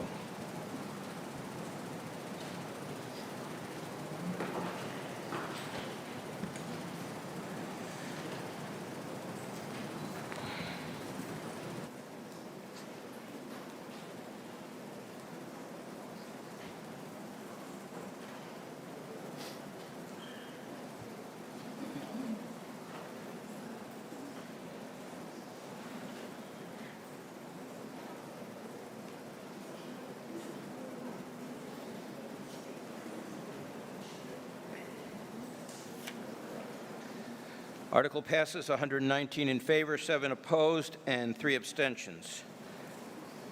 Article 38.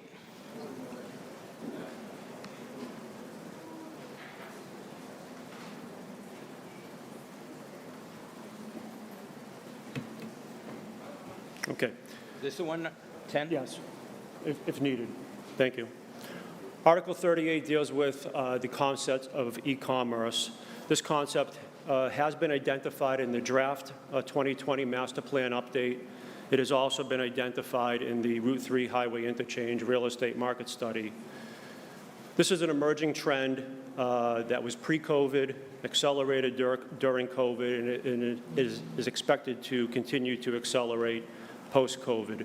This article provides additional options for existing and new businesses to adapt to rapidly changing consumer and market conditions. It's important to note that e-commerce, as we're discussing this evening, is very likely already ongoing in Chelmsford and is permitted to some degree and to some extent. This article proposes to define new uses and designate zoning districts where permissible. In addition, existing retail zoning, as I mentioned, likely permits e-commerce uses. It also existing zoning likely also permits via warehousing certain types of e-commerce that we'll be discussing this evening. The article intends to provide clarity and removes any confusion by creating specific definitions and use regulations. It's intended to provide clear distinction between existing uses that are already defined and regulated, such as a transport terminal and warehouse. The following new definitions are proposed as part of this article. A modification to the existing definition of retail, to revise the existing definition to specifically clarify the difference between traditional retail and e-commerce retail.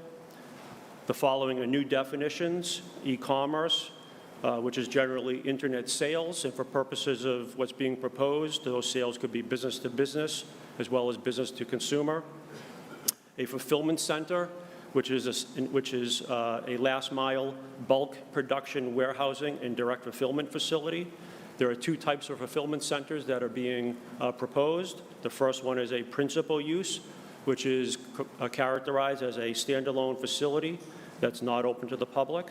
The second is a co-located facility, which would be as an accessory use to an existing or proposed retail use, as long as it is under 30% of the total gross square footage of that tenant space. Fulfillment centers are not to be confused, again, with existing uses such as transport terminal or warehouse as we currently define them. The third new definition is a dark store. This is essentially a micro-fulfillment center. It's a retail use that's not open to the public, and for purposes of the proposal, it cannot be any larger than 10,000 square feet. The final new use as defined is a ghost kitchen. This is a commercial kitchen with no interior or exterior dining areas in which made-to-order and catered meals are prepared, and it may provide customer pickup. So here are some visual examples. I normally try to do this as part of a town meeting presentation. On the top row is examples of standalone fulfillment centers. They're characterized with floor-to-ceiling racks, bulk storage of goods, in which an employee would pick the order. The one on the right shows an example of what looks to be a Target store, which they have gone in and basically converted existing retail space to a standalone fulfillment center. The middle row shows examples of co-located accessory fulfillment centers. The first slide on the left is an example of a Walmart co-located fulfillment center where they converted back of the house storage space into a micro-fulfillment center. The middle 2 slides are examples of mom and pop, small locally owned and operated boutique retail, something that you would generally find in Chelmsford. Again, the article proposes up to 30% of the back of the house to be converted and dedicated to e-commerce fulfillment. That's what those pictures entail. And the final slide on the middle column towards the right is an example of a local business using a delivery service where they would either own the vans outright or they are concessioning to a third-party delivery. The bottom row shows examples of dark stores. Most common in the industry are related to the supermarket grocery industry. The middle one is an example of a beverage liquor store, dark store. And then the final two on the bottom right are examples of micro Amazon type facility, dark stores, where you can see kind of they move into an existing retail plaza. And in this last slide on the bottom right, an example of either customer curbside pickup or using a third-party van delivery service. So at FinCom, I was asked to provide examples of Massachusetts e-commerce. I won't go through the slide in detail, but first bullet speaks to Amazon. They have fulfillment centers that range from as small as 25 to 50,000 square feet up to what you're likely more familiar with is 500,000 to 1 million square feet. It's all based upon their strategy in trying to get to that last mile. And the smaller the stores, the more compressed they are within a geographic area. Stop and Shop is a second example located in Belmont. Instead of shutting down a facility, they converted a facility to an online fulfillment center. Next example is also Stop and Shop, where in Whitman, they converted a 80,000 square foot footprint to a 40,000 square foot dark store. Next example is Walmart up in Salem, New Hampshire. They are and have been for the last couple of years operating a 20,000 square foot micro fulfillment center in the back of the house. In Chelmsford, there's examples of ghost kitchens. At Bertucci's, several ghost kitchens are being operated. And Guy Fieri, Flavortown, also has a location in the Chelmsford Bertucci's. So those are some wide-ranging examples as to what we are talking about as an applicability to real-world businesses.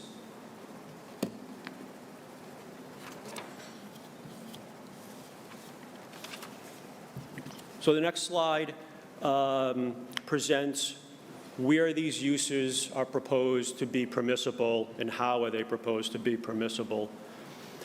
So for purposes of dark stores and ghost kitchens, those are retail uses. The table in the upper left-hand corner displays the proposed use table. The use tables are CA, which is characterized by Chelmsford Street in the Westlands.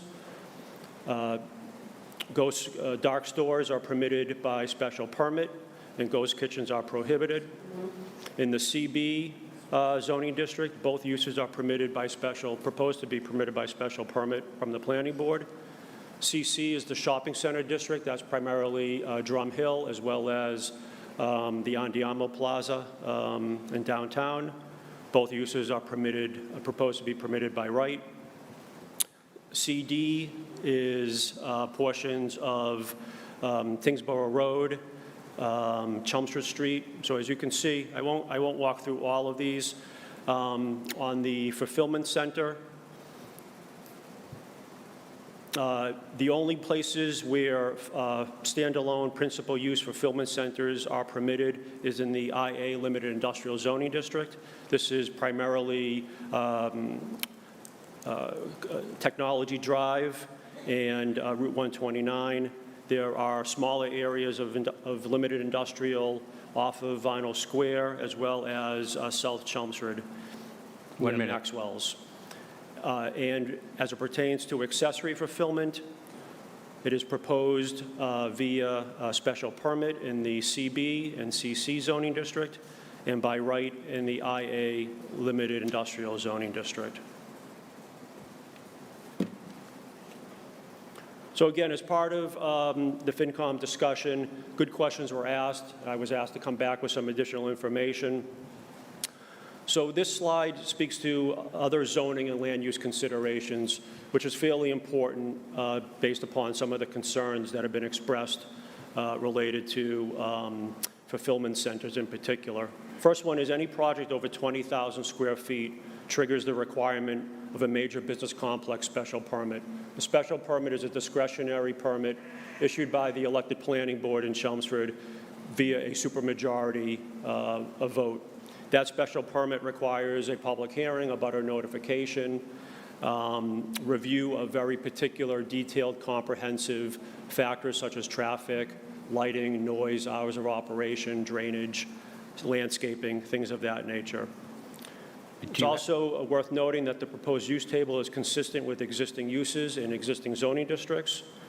E-commerce uses are very similar to those existing permitted uses, such as retail, warehousing, fast food, and restaurants. With the exception of a principal use fulfillment center, all of the other uses are likely to use existing square footage. A full-scale fulfillment center would likely require demolition of an existing structure and new construction. FinCom did ask what is the range of square footage that can be built under current zoning, and it ranges from a buy rate of little over 19,000 square feet up to a special permit of 29,000 square feet per acre. Principal use fulfillment centers target locations that are within close proximity to highway access. So for purposes of Chelmsford, this would likely be the Route 129 zoning district as well as Technology Drive. Do you have much more, Mr. Belansky? This is the last slide. Thank you. So as I mentioned, these uses are consistent and compatible with existing uses. That's what the rest of the slide indicates. For example, retail stores are currently permitted in the CA, CB, and CC zoning districts. Fast food restaurants are permitted in the CB and CC, and regular restaurants are also permitted in a variety of our commercial zoning districts. As it pertains to fulfillment centers, the compatible current uses, warehousing is permitted in the CB and IA zoning districts, and as I mentioned, retail is permitted in the CB and CC districts. So that concludes the presentation for Article 38. Thank you. Does the Finance Committee have a recommendation? The Finance Committee was split evenly and therefore neither recommends nor recommends against approval of Article 38. Does the Select Board have a recommendation? The Select Board unanimously recommended in favor of Article 38. Does the Planning Board have a recommendation? Board unanimously recommends approval. Okay. We have some amendments to this as well.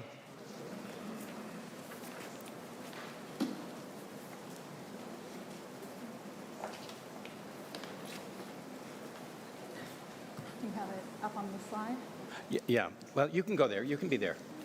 Okay. While I'm mostly fine with the definitions of e-commerce, dark stores, and ghost kitchens, what I find most problematic is allowing the fulfillment centers. As we all know, our IA zoning is not conveniently segregated. We have pockets of IA sprinkled all over our town, abutting residential neighborhoods. For example, we have Lockheed Martin across Byam, Mercury on River Neck Road. While warehousing is currently allowed in IA districts, a warehouse by definition is different than a fulfillment center. This is confirmed by the SEC in financial markets. These terms are taken seriously, as penalties levied by the SEC include up to jail time for the CFO and CEO who sign off on such documents. A warehouse is a place where goods and products are stored for an extended period of time. The place is it's a place designated to store or house a business inventory in bulk until it is needed. For example, Home Depot utilizes warehouses to store its seasonal products when they're not in demand. Operationally, what happens at a warehouse on a day-to-day basis is static. Inventory is added, stored for a period of time, and transferred out. Warehouses do not ship to customers and typically do not operate 24/7. On the other hand, a fulfillment center is the exact opposite. Its main objective is not to store inventory. From a business perspective, if a fulfillment center is not turning over its inventory at least monthly, it is not profitable. This is why fulfillment centers operate 24/7.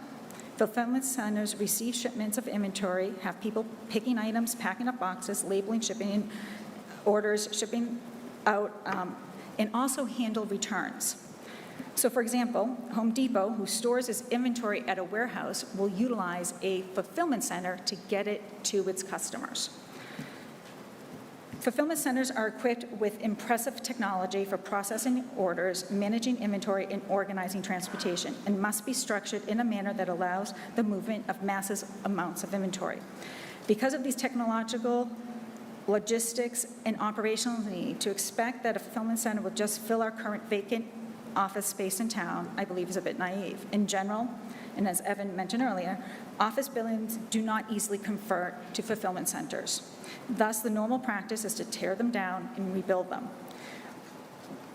Because of this, my concern for the current presentation of this warrant article are as follows.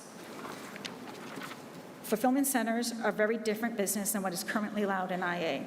As such, I do not believe the current setback requirements in an IA zone, 100 feet when the property abuts the residential, adequately protects these residents of our town. Chelmsford is already congested with traffic. Fulfillment will bring a significant amount more. The town has done a fantastic job marketing itself as a biotech friendly. By the way, that's the fastest growing industry in Massachusetts. Chelmsford is recognized as a platinum community at Mass Bio, next to Cambridge and Boston. In fact, the town recently received $1 million from Thermo Fisher in building permits. My fear is if we allow fulfillment centers without any restrictions to the number, the size, and the appropriate setbacks, I fear specifically 129 will turn into Fulfillment Alley. And we will run the risk of losing these other businesses. It is not a far stretch being at the crossroads of 495, Route 3, and UPS less than a half a mile away. That will be an ideal place for Amazon to build one of its mega fulfillment centers. Why wouldn't they? There would be nothing preventing Amazon to purchase up all the vacant building complexes. They have the money. In fact, 4 weeks ago, they raised $17.3 billion specifically for the U.S. and Canada for acquisition, investments, and capital needs. While this article does require a special permit, what basis would the planning board have to denying a facility if it followed all the proposed zoning to the letter? I don't mean to be an alarmist, but I am tired of unintended consequences. There's nothing in this current. Do you have a PowerPoint, or is it just the article, the amendment? Because apparently Chelmsford Telemedia has some issues. So Okay. is it just the amendment that that's the only thing? There is no PowerPoint. There is no PowerPoint, and I will tell you what I'm amending. Right, because you've got two. Just one. Oh, which one? The one that keeps all the definitions and that we change all the use to no. Okay, so that's not the one I believe that's in front. The one that's in front of us appears to be where you're deleting the term fulfillment completely. No, I submitted the second one to change that. Okay. So, Okay. So there's two other screens, too. Okay, great. Thank you. okay, so there's one amendment. All right. Keep in definition. Okay.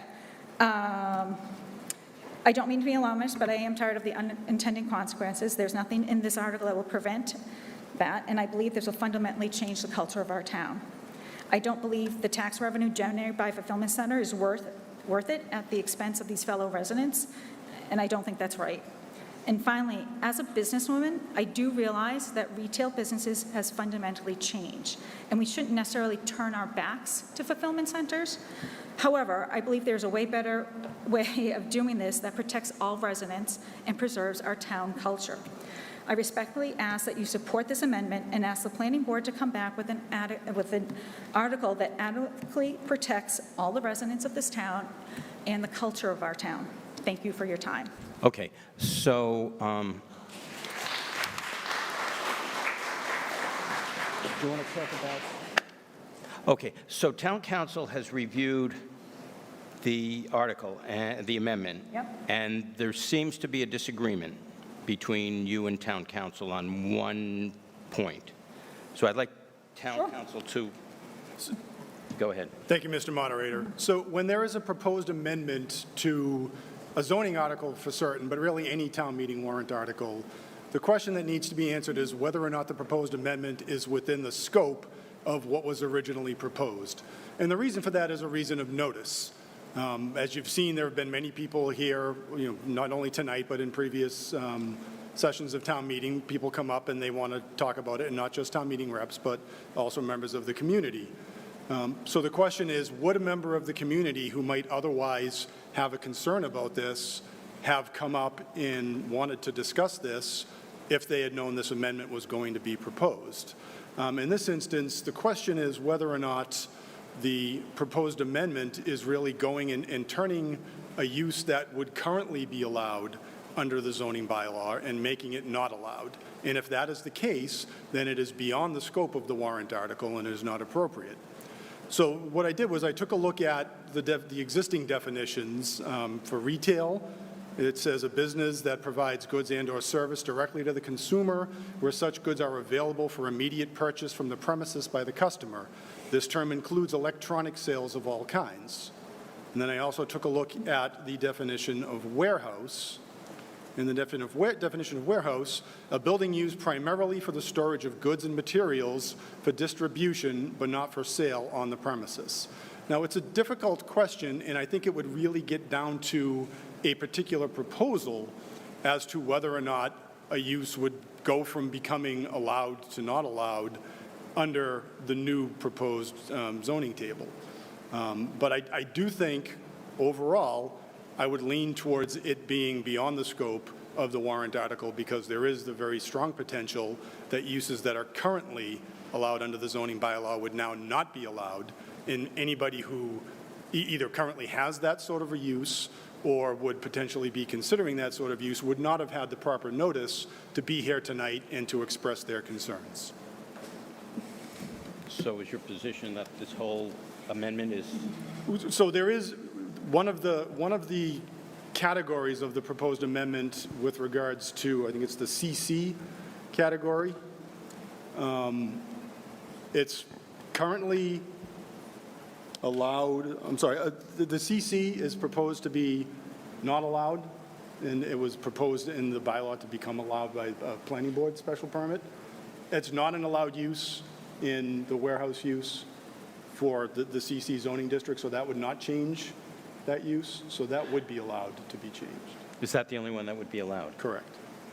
Okay, just so that people understand, especially me, the amendment that breaks down the CB, CC, CD, and 1A, what council is saying is that the CC would be the only one. But even that goes to the warehouse portion of it, but it is, the retail section of a use is allowed in certain components depending on size.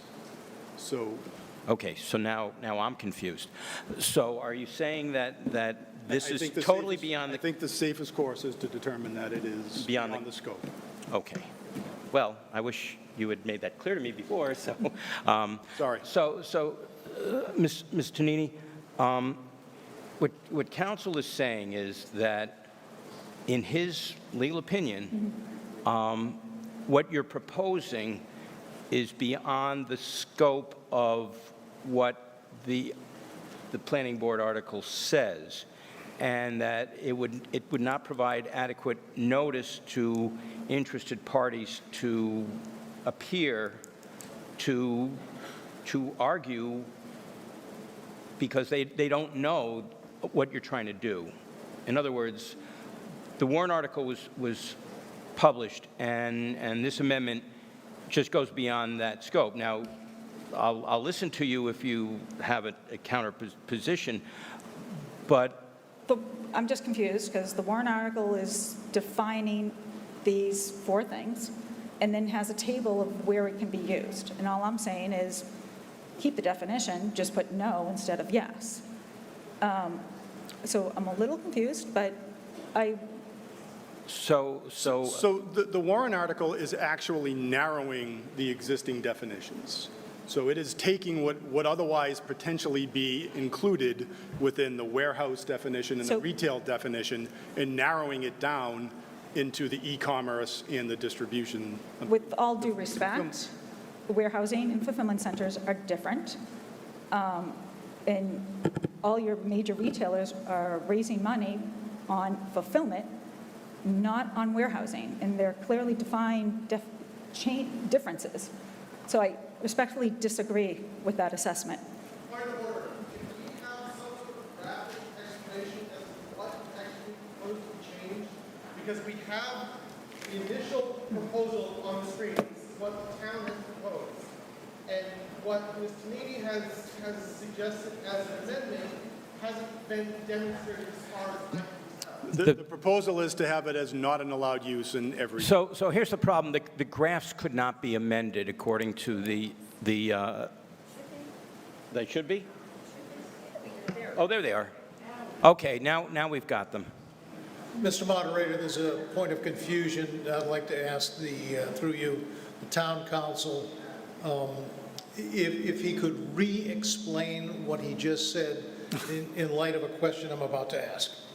It seems that I have heard two definitions of limitations on warehouses to their content, frequency of distribution, perhaps even operating hours, and something that I thought you said that fulfillment centers would fall under the definition of a warehouse, in your opinion. Is that what you said?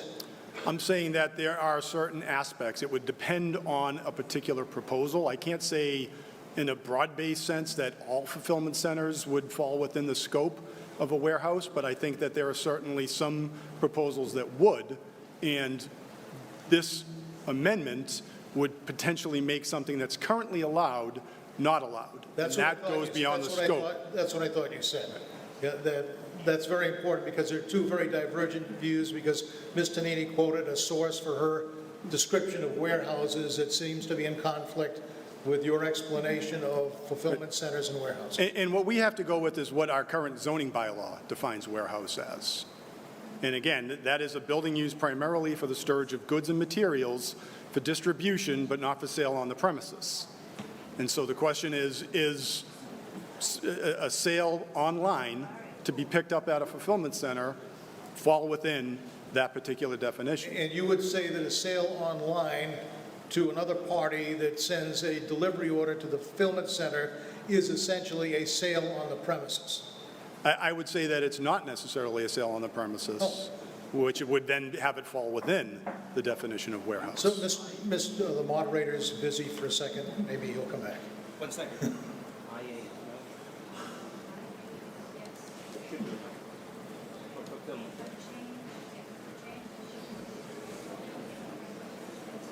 I will wait for the moderator. Mr. Moderator. Okay, so here's the problem. You can't change the table, but underneath in red, it explains that IA for a fulfillment center would be no, as well as, so Mr. Nini, you understand now. So the graph is changed.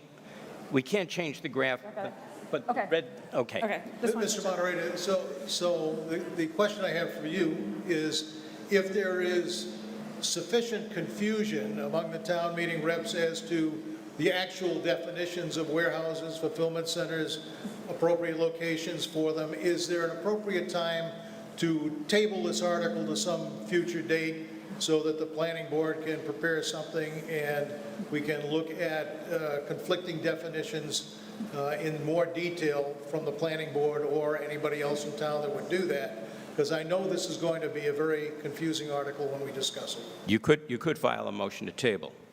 I will. Okay. Jim Clancy, Precinct 2 and Finance Committee Chair. Just for clarification, Mr. Moderator, through you to Town Council, is the issue with the definition of fulfillment center and whether or not it conflicts with warehousing, and by changing the table and putting no's as opposed to yes or by planning board, that creates the conflict? And Excuse me. Mr. Moderator, through you to the previous speaker, the issue is that the definition of warehouse currently, I think, encompasses a lot of what the proposed definition of fulfillment center is. So if you're changing the table to make what was previously an allowed use a not allowed use, that goes beyond the scope of the the advertised warrant article. Okay, then, Mr. Moderator, through you to the town council, by deleting the definition of fulfillment center from this article and removing the table entirely, would that satisfy the noise requirements? I think that if you delete fulfillment center entirely and remove the use table entirely, it satisfies the notice requirements. I don't know that it addresses concerns with regards to this particular use in these particular areas, because it's just going to fall back to whatever the existing requirements are. Thank you. You're welcome. Thank you. Will Wagner, Precinct 8. Mr. Moderator, through you to the Town Council. If I understand the back and forth correctly now, it sounds like under current usage, without any change to the bylaws as it stands, fulfillment centers would fall under the warehouse category and would absolutely be allowed in any industrial zone as it stands right now in the town. Mr. Moderator, through you to the previous speaker, I'm not sure I would go quite that broadly. I think that you need to take a look on a application-by-application basis whether or not what is proposed fits within the existing definitions. But I do think that there is the potential, if you pass the definition of fulfillment center and then make it as a not allowed use throughout the town, that what you're doing is taking potential uses that were already allowed and making them not allowed, and that exceeds the scope of the zoning article. All right. I'm sure you clarified that, huh?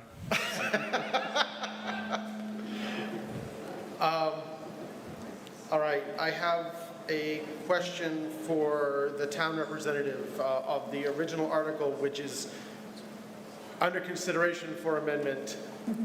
No, this would be Mr. Belansky. So my question is, you heard what I just asked town council.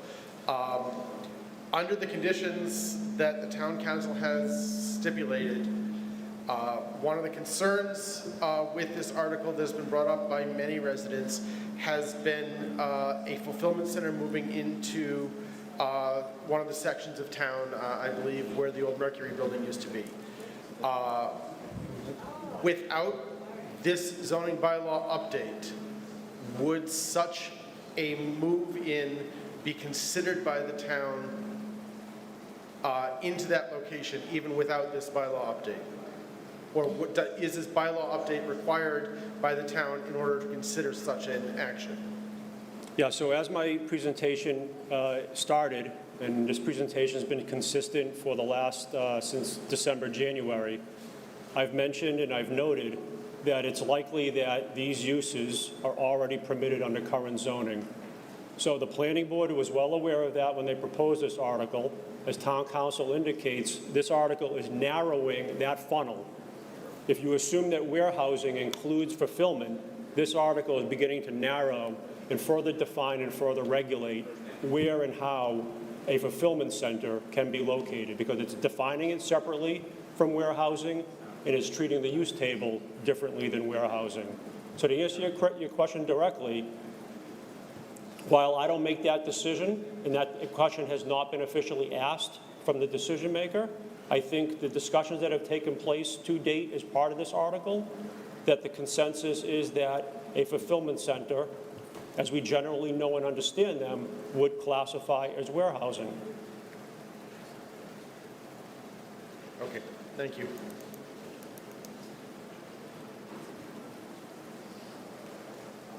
Elaine McDonald, Precinct 1.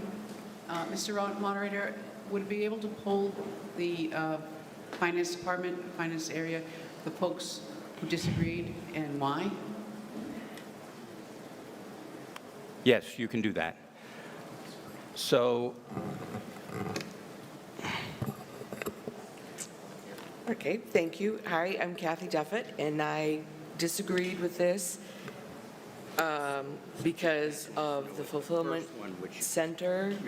I feel that, similar to what's been expressed, that it doesn't meet our desired outcome for the town of Chelmsford, the traffic, the just the general business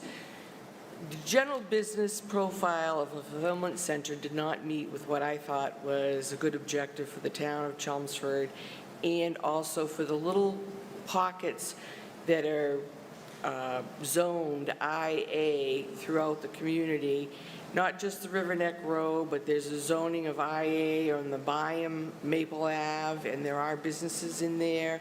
So if this was zoned, if this went through, then there would be a possibility, I don't know how remote, that those type of businesses could happen in those locations.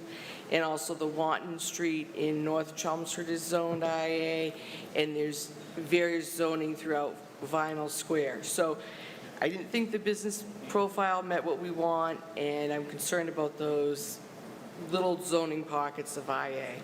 Thank you.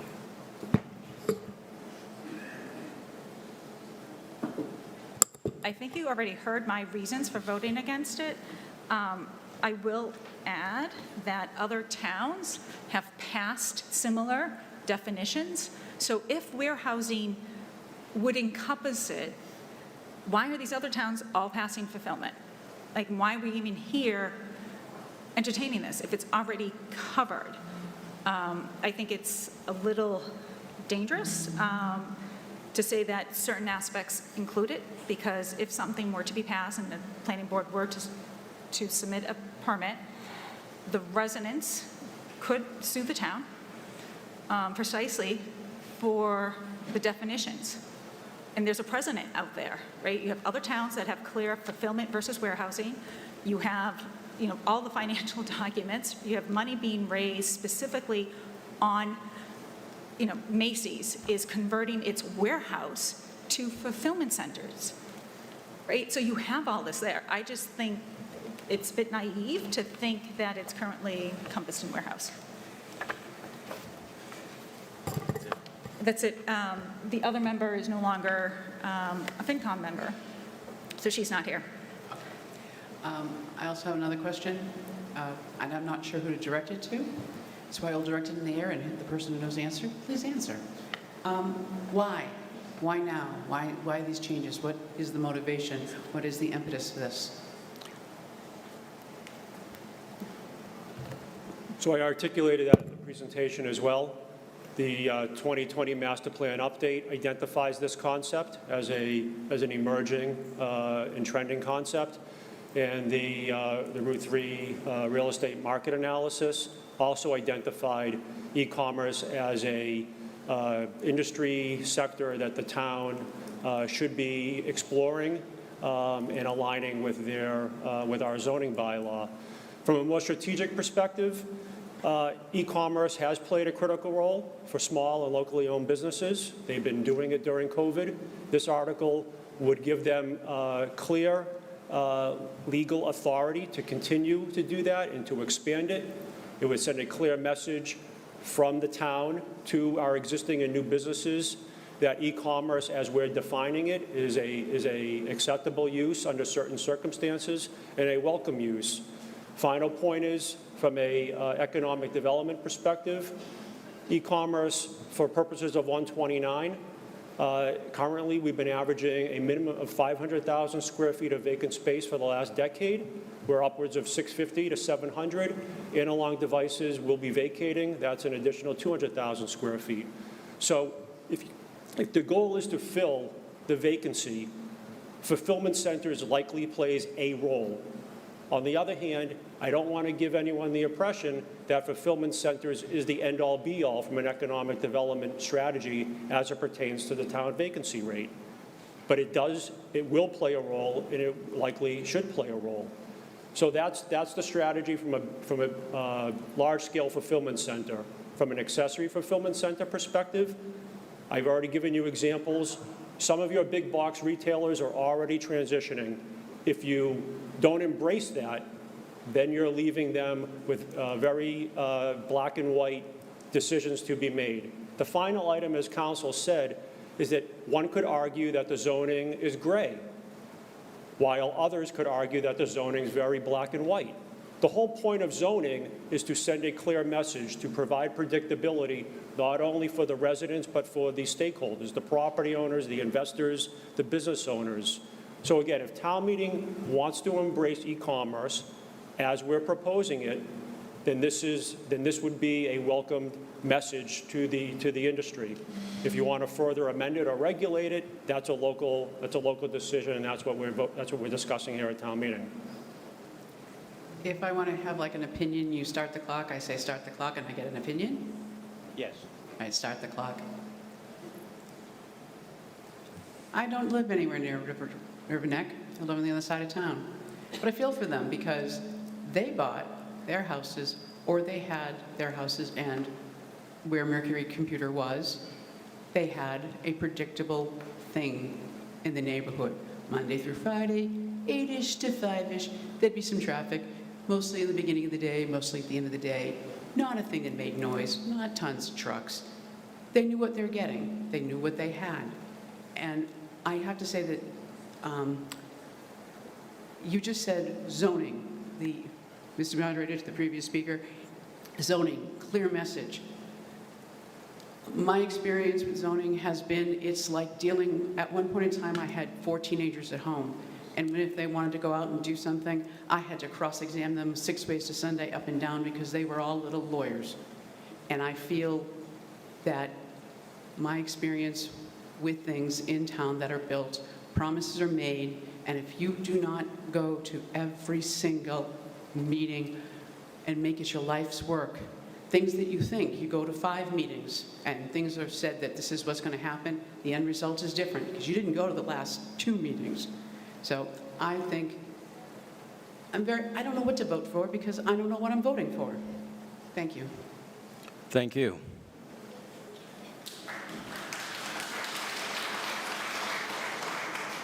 George Zaharoulis, Precinct 3. Mr. Moderator, I want to make a motion to table this article to the fall town meeting so that the planning board has an opportunity to go back, continue to study this matter, and come up with a solution that everybody understands. Okay, so the motion to table takes it off the agenda. Someone could move to remove it from the table before the end of today's session or this town meeting. It is not debatable. Okay, so we have a motion to table.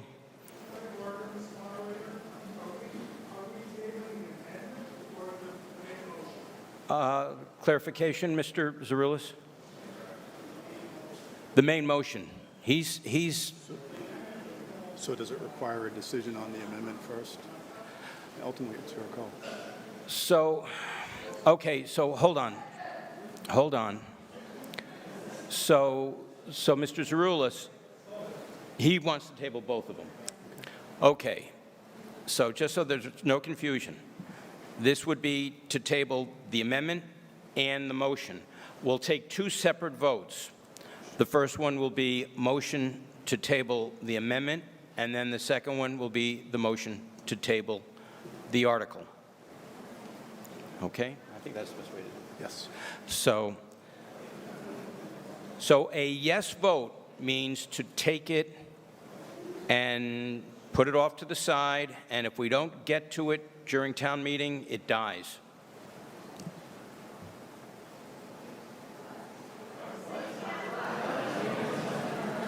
That's what it means.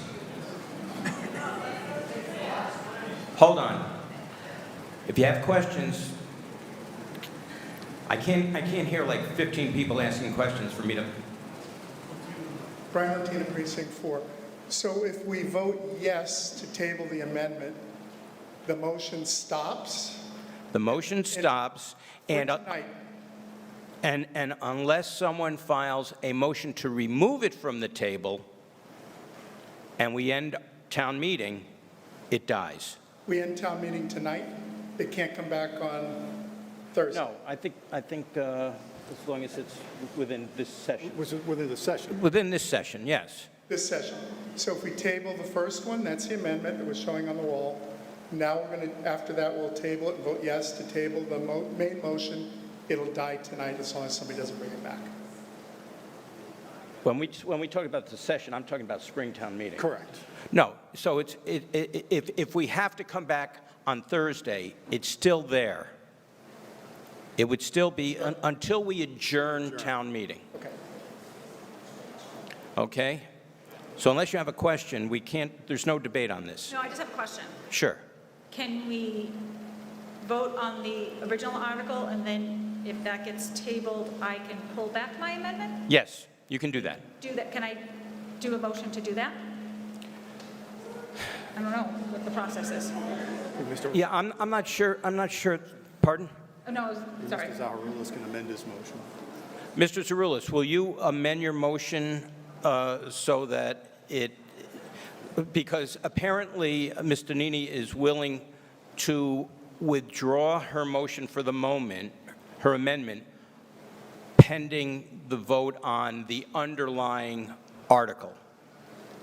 So if the underlying article is tabled, she's saying that her amendment will effectively be tabled as well. She's willing to do that voluntarily. I'm fine with that, as long as we can put this to bed tonight and try to come back, hopefully in the fall or next spring. Well, again, someone could. Understood, Mr. Murray. Okay. Understood. So you're going to withdraw your amendment pending, okay. So Ms. Donini has withdrawn her amendment, and so we're going to be voting on tabling the article. Bundy, Precinct 2. I think that I am probably like most people here. I don't know who's on first or second. Okay, if you have a question for me, ask me a question. I have a specific question, Bob. Sure.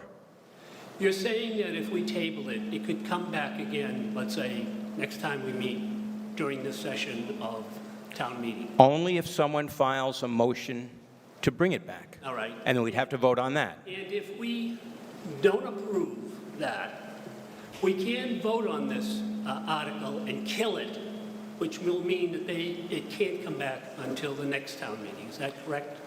The difference is that if you vote on this, there is no debate. There's no debate, but it could come back. Yes. But how can town vote to kill it, period, meaning that they disapprove of this article?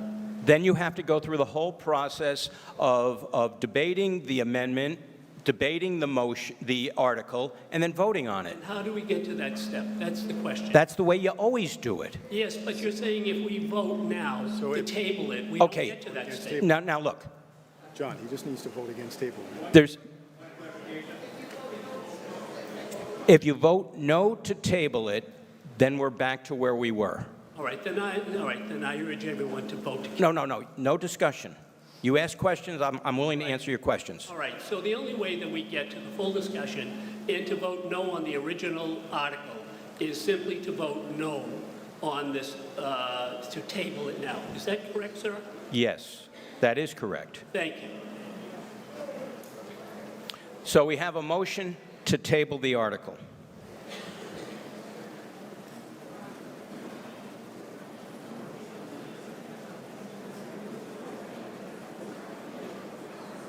So we're going to be back here Thursday, right? Well, I wouldn't blame you if you have a headache right now. The issue is that although the planning board offered a bylaw, a zoning bylaw amendment to further restrict the possibility of e-commerce and other kinds of activity in the town, it wasn't restrictive enough for the petitioner of the who put the amendment forward. It's a very confusing zoning bylaw, and so even the planning board admits that it would be better to come back another time with a clean slate. Just so everyone knows, if we complete our business for Springtown meeting tonight without renewing it, it's dead. If we don't, we come back on Thursday and someone could bring it back, just so you know. Okay? I want to make sure everybody understands. So we're on to number 39. Excellent. Article 39 deals with non-medical marijuana. Current zoning permits medical treatment facilities and prohibits all non-medical uses. That is via a town meeting vote several years ago. This article proposes to continue the prohibition on retail sales. However, it does propose to permit accessory supportive uses to the retail industry as defined by the Cannabis Control Commission. These include the following: cultivator, which includes both indoor and outdoor is not defined as an agricultural use.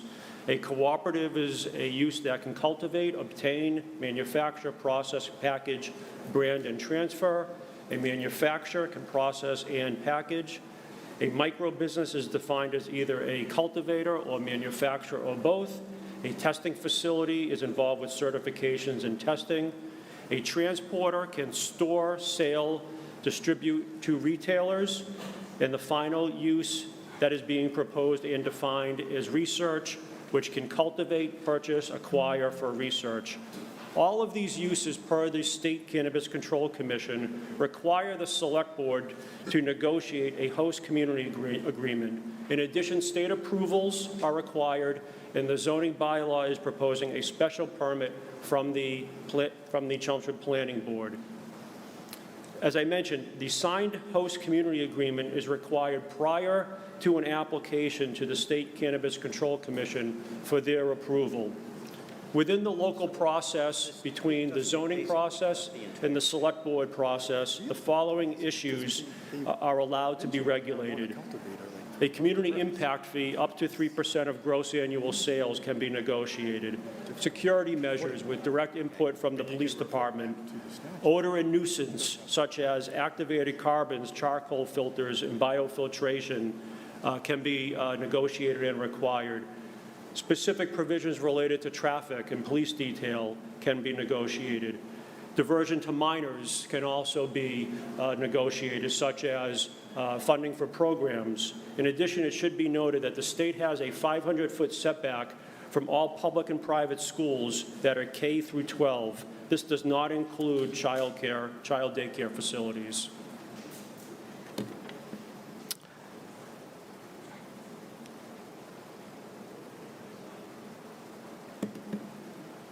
So similar to the FinCom process, FinCom did ask for real-world examples of these types of uses in nearby communities. So approved and pending licenses via the Cannabis Control Commission in the greater Lowell area include operations in Dracut, Lowell, and Tingsboro. Most of these are related to cultivation and manufacturing. The next slide presents the use table and where these proposed uses are located on the zoning map. This one is fairly straightforward. The only zoning districts in which these accessory uses are permitted are in the CB and the IA, both as a special permit from the Planning Board.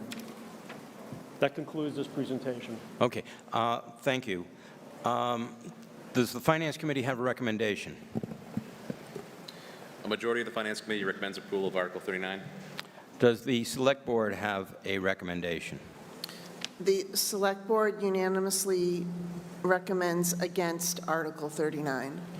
Does the Planning Board have a recommendation? Yes, the planning board recommended 6-1. And my understanding is that there is a friendly amendment by the Planning Board? That's correct.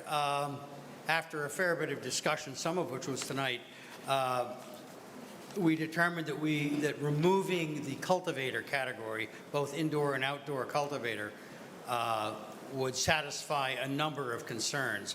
Most of the rest of the stuff on there is matters that take place behind closed doors without a great deal of effect on the community outside. So I just want to make sure everyone understands. So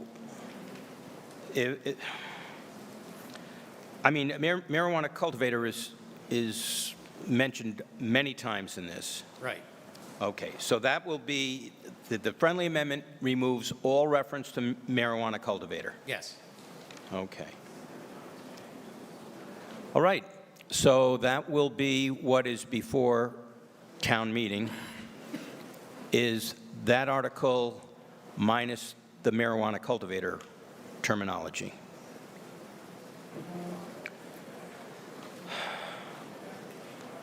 Whoops.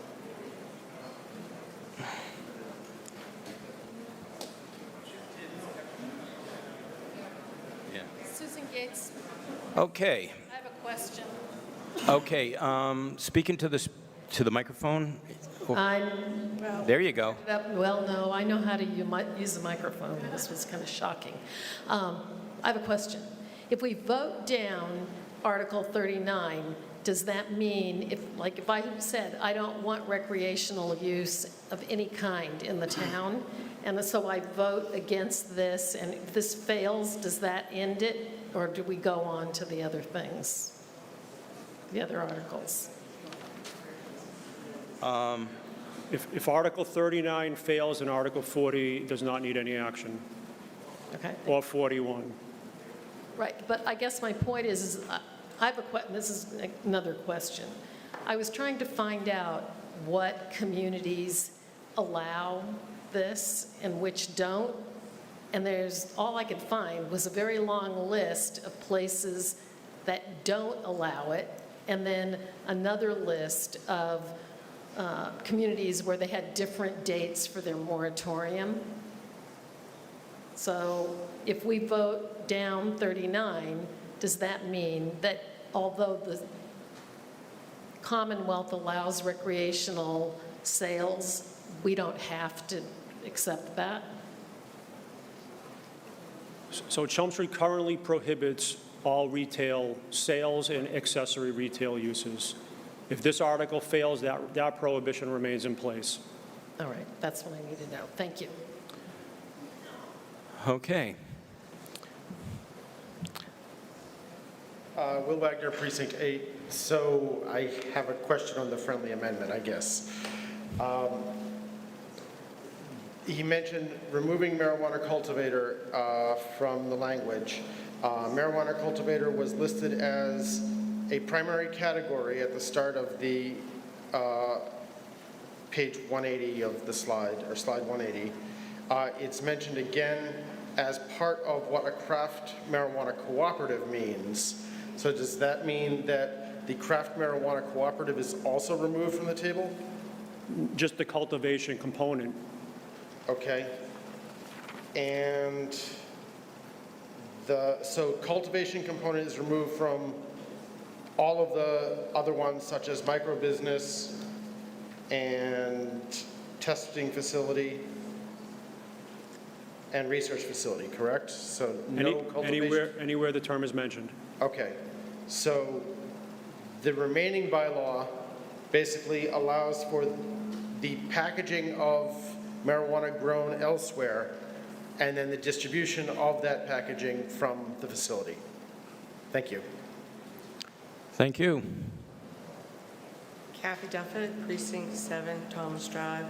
I too want to touch base a question on the cooperative, because cooperatives are defined, that's item B on the chart. Cooperatives are defined by the marijuana group in here as people who have small pieces of property that they could grow, I'm just going to say it, their own product, spice. And so that is actually growing product. Cooperative with these non-contiguous pieces of property, you're growing, so that's cultivation. So my question is, does category B also get eliminated in your friendly amendment? Okay. That's my question, because my question is, as my understanding, cooperative, and I looked on the past, I looked up at the state website, And also the definition they gave to us that a cooperative is the small pieces of non-contiguous property that grows. Mr. Moderator, may I address that? Sure. Okay. I mean, she asked a question, and if you feel that best able to Okay. answer. First of all, this has nothing whatever to do with what private people do to grow their, I think it's 6 plants a person, 12 per family. That's completely outside of this. We're talking commercial. So in that state, anybody growing commercially is cultivating, and that goes out with this friendly amendment. And that would include any, that component of any of these other categories. Now, I can't imagine they'd be able to do much more if they couldn't grow for that category, but that would be the state of it. You follow me? Okay. Yes, sir, and thank you, I do follow you. And that was my basic question, because the definition of cooperative does state that you're pulling together these swaths of land to grow a product, to market in your own. Right, but okay, just to clarify things, it is legal to cultivate for your own personal use. It is not legal to cultivate it for dispersing or transporting or selling to other people. That's what the cooperative would be doing. They would be putting to grow and cultivate marijuana for That is my commercial purposes. That is my understanding based on the definition. It's just that you don't need a lot of land to do it, but, right, that's, right. Go ahead. Yeah, do you have the friendly amendment there? Yeah. Just a couple of quick questions, if I may, through the moderator to the speaker. In other communities, these facilities have been built. Are you aware of any noxious odors emanating from these facilities that permeate the community that surrounds them? So I have not, as you may be aware, there was a site visit conducted by town officials and members of the select board. I was not on that site visit. My understanding is that all noticed an external strong odor and certainly an internal strong odor. I believe that facility was in Lowell, and I believe they were doing cultivation.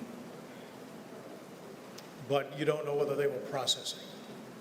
I don't know. Is anybody who made that trip aware whether they were processing or not?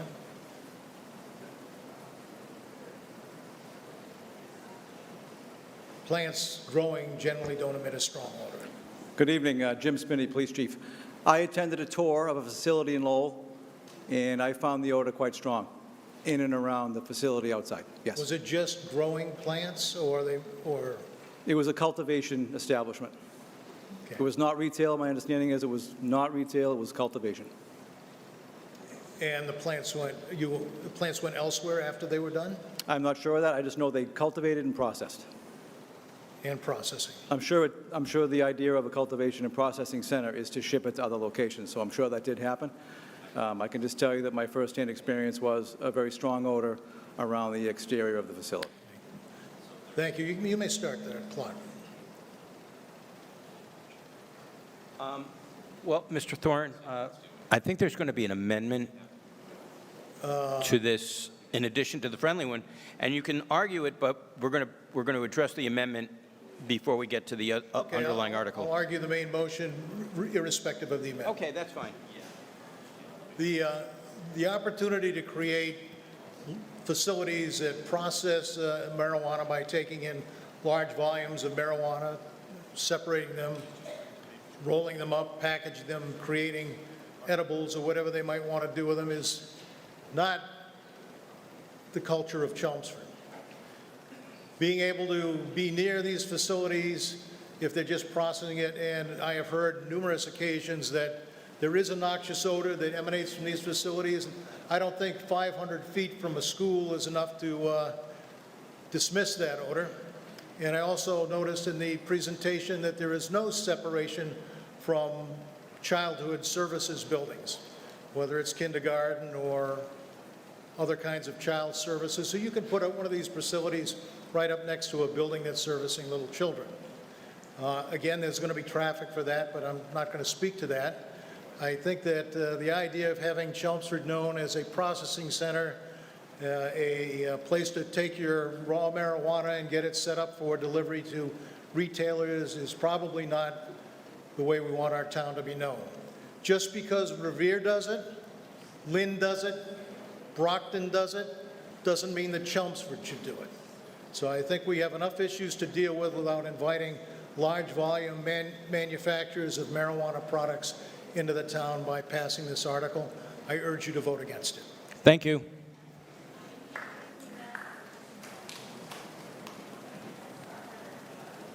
Thank you. Nancy Arroway, Precinct 1 and Planning Board. Let's see if I can not echo. I just wanted to clarify the answer to a question from a previous speaker. And she had asked whether retail sales would be permitted if this article passes. And the answer is absolutely not. This does not in any way address or permit retail sales in Chelmsford. The following article modifies the current restrictions that include retail sales such that it only addresses retail sales. And that following article is necessary because you can't have some businesses approved when the overarching requirement is that marijuana doesn't exist at all in the town. So Article 40 has to go along with Article 39, and Article 40 continues to restrict and prevent retail sales in its entirety in the town. Thank you. Hello, my name is Jerry Hall. I'm from Lovett Lane. I feel like we have the same problem that we had with the previous article, that a last-minute amendment is kind of muddying the water between what's a cultivator, what's a tester, what's a processor. But my comments are that this really has nothing to do whether you like marijuana or not. It has to do with the quality of life in terms of industrial pollution, odors, chemicals, and noise. At a select board meeting, a grower testified that growing a crop outdoor does emit a distinctive odor for about 8 weeks. That's not 8 weeks in the winter, folks. That's 8 weeks when you have your windows open seeking fresh air. The recent site visit by select persons and the chiefs of fire and police to a processing plant in Lowell found that the plant emitted strong odors and a noise from industrial fans that run 24/7. Now, whether a foreign odor is introduced from an asphalt plant, a marijuana field, a tannery, or a perfume factory producing Chanel No. 5, it's still a nuisance. My college friend lived next to a Jell-O factory and took quite a ribbing about constantly smelling like lemon lime or raspberry. Girls would tell him that it smelled so nice, and he'd say, yeah, try smelling it 24/7 all day when you can't escape it. Why are we in such a rush to pass these articles? There have been no long-term studies done on air quality surrounding these plants. We already shoulder the burden of monitoring the asphalt plants, one of which was just fined $1.45 million for violating air quality and being a nuisance. Must we add another potential problem to our town? Is that the legacy we want to leave for our children? Now, we shouldn't be complacent, rationalizing that these articles will only affect industrial zoning. Winds carry odors, as we near asphalt plants can attest to. Plus, don't workers and businesses in industrial zones deserve equal protection under our zoning laws? Honestly, we have no hard data on the issue of odors and chemicals. These articles need far more data than what has been presented by the potential beneficiaries of these articles. The paramount question is, how have people been impacted who live and work near these type of plants? According to our master plan, zoning for quality of life trumps zoning for revenue. Folks, there's an old saying, act in haste, repent in leisure. Please do not rush to buy this pig in a poke. Vote no on these things. Thank you. Thank you. Mr. Latina, I'm just curious, I haven't had to invoke this before. But I'm curious, there is a long line there. Is anyone in favor of this? Oh, okay. So, Mr. Wagner, you will go before Mr. Latina, and then Mr. Latina will proceed. Okay? Can I ask a question? Yeah, oh, sure. Sure. Brian Latina, Precinct 4. To the Finance Committee, how much money are we talking? What revenue does the town get if we pass this thing, amendment or not? To answer, Mr. Moderator, you to the previous speaker, there are estimates as to the amount of money we get, but we wouldn't know until we actually had the available businesses in those locations. It's percentage based upon local tax revenue and also an incentive revenue that's based upon the businesses in that location. But the estimates have been? Estimates have been $150,000. $150,000? That's what was brought up at our FinCom meeting, yes. Okay. And Mr. Moderator, if we vote no on 39, the other two articles fall down? 40 falls down. 41? And 41 does too. Okay, so if we vote no on 39, we could bring it back when zoning articles are done, normally in the fall, and then we can finish town meeting tonight.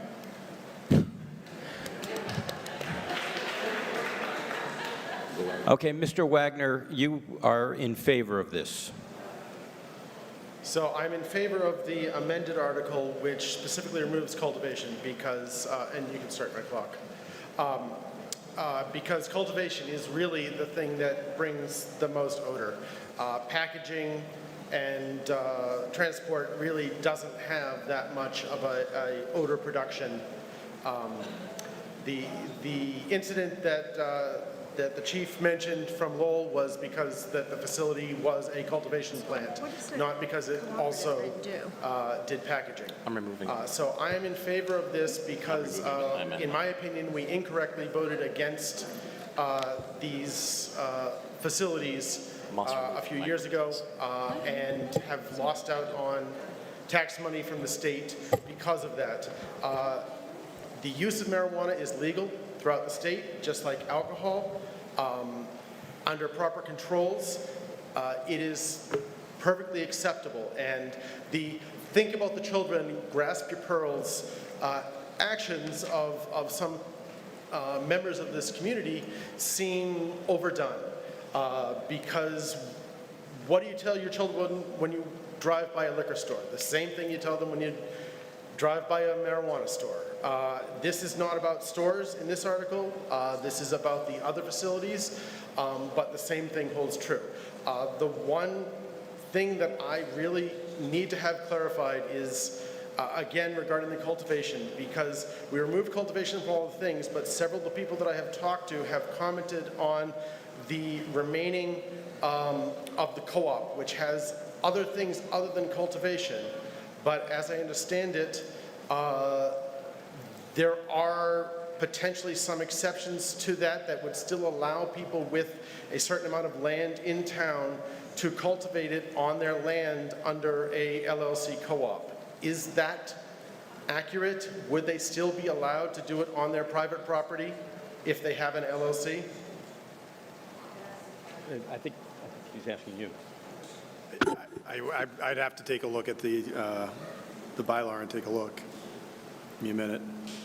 Because if the co-op remaining in this article still allows that, I would like to propose an amendment to remove co-op so that cultivation is off the table entirely. And that, in my opinion, falls under the same category as what the friendly amendment was supposed to cover. I think the friendly amendment may have been light on the co-op section. So the article says craft marijuana cooperative means a marijuana cultivator, and that portion would be eliminated by the friendly amendment. Comprised of residents of the Commonwealth and organized as a limited liability company, limited liability partnership, or cooperative corporation under the laws of the Commonwealth. A cooperative is licensed to cultivate, and the question is, does that friendly amendment eliminate that term as well? obtain, manufacture, process, package, brand, and transfer marijuana or marijuana products to marijuana establishments, but not to consumers. So I think you can ask the planning board whether or not they deem their friendly amendment to eliminate that term cultivate as well. Well, that was certainly the intent, but if it made it clearer to add that to the amendment that we propose, we're perfectly willing to take it as a friendly. Okay, was that Jim's? Well, that's not quite Jim's. Okay, so... So the amendment would eliminate a cooperative is licensed to cultivate. It would take that word cultivate out, and now it's simply licensed to obtain, manufacture, process, package, brand, and transfer marijuana or marijuana products to marijuana establishments, but not to consumers. Okay, Mr. Wagner, does that answer your question? If that is the revised amendment to remove co-op as well as the cultivator, then yes, that answers my question, and I am in favor of this article now. Thank you. As amended.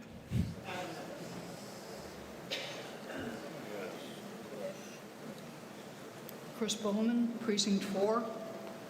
I have a prepared statement on all the recreational marijuana articles, 38 through 41, amendments or not. Okay.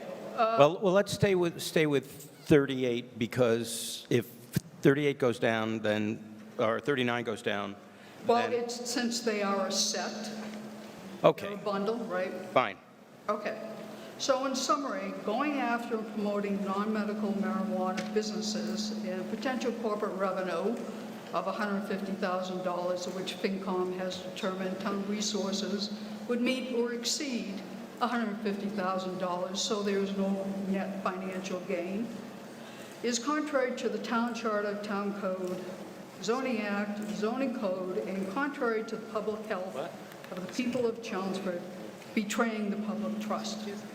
The Board of Health opposes rezoning that was submitted to the Select Board and the Planning Board, stating that not only are they opposed to rezoning that allows recreational marijuana businesses, but also any other regulatory changes that would allow them, which includes all the articles together, primarily due to the health risk of neurological damage to brain growth and development in individuals through their mid-20s, promote increased use among teenagers and young adults, noxious odors and adverse impact on the quality of life for the residents, and does not respect prior votes by Chelmsford residents restricting marijuana businesses.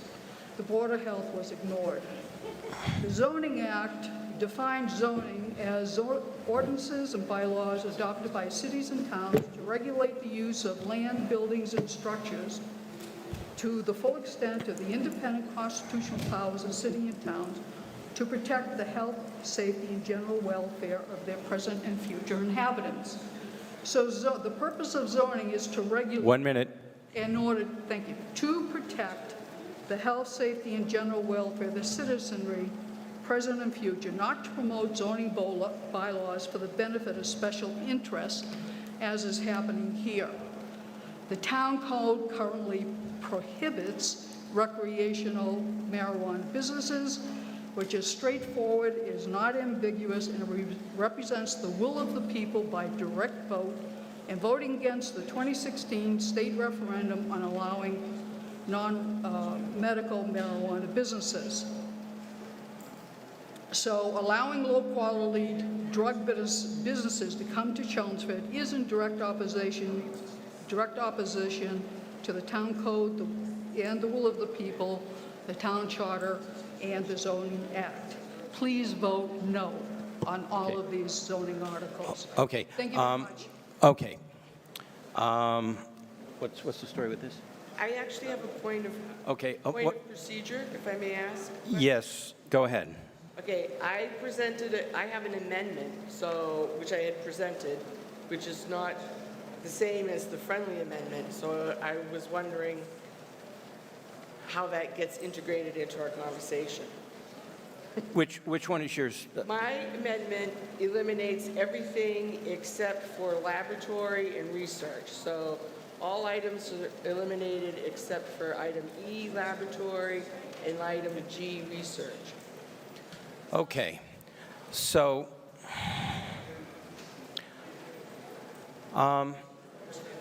let me just pose a hypothetical here. We have 3 people standing at the microphone. Are any of you in favor of the original proposal? No. I actually have a question, too. But- Okay. Sorry. By petition to the question. If it strikes me, and I could be wrong, and Mrs. Duffett, if you want to pursue your amendment, you can. This requires a 2/3 vote. We've had one person speak in favor of the article. I'm happy to remove my motion, thank you. Okay, so I'm going to exercise my prerogative to have to basically, Ms. Tonini? Can I just ask you a question? You have a question? Yes, it's, Okay, go ahead. sorry. So I'm a little confused on this cooperative. What is the purpose of the cooperative staying in the amendment if it can't cultivate? Did I hear that correctly? No, he removed the word cooperative completely. Okay. Okay. So no cooperative and no cultivation. Correct. Okay. Okay. Thank So you. can I ask my question? It's just a question. Sure. Okay. Kathy, Deputy Precinct 1, the question is, so if somebody decides to do whatever in my neighborhood, how do I get notified if I'm in a butter? Am I notified of this request? Well, I'm not sure what you're talking about. In other words, if your next door neighbor is growing pot, No, I don't care if somebody grows pot, and I don't really care if somebody gets high. so what exactly are you talking about? So if somebody has a large lot of land, Okay, council's going to respond. Moderator, through you to the previous speaker, all of the proposed uses where it is allowed through the planning board special permit. So pursuant to General Laws, Chapter 48, Section 11, all direct abutters and abutters to abutters within 300 feet are required to be given notice of the hearing on the special permit. So that's how you would get notice. and is that notice just via posting on the website, or do they actually get a letter? No, they get a letter. Okay, thank you. Okay, so this requires a 2/3 vote. If you vote yes, you're in favor of the proposal, and then we go on to Articles 40 and 41.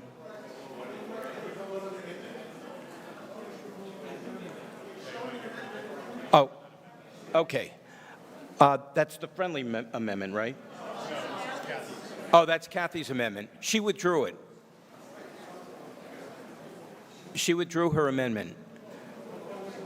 So we're voting on the article with the 2 friendly amendments, which were to remove marijuana cultivation and co-op from the article. I mean, I got a question, though.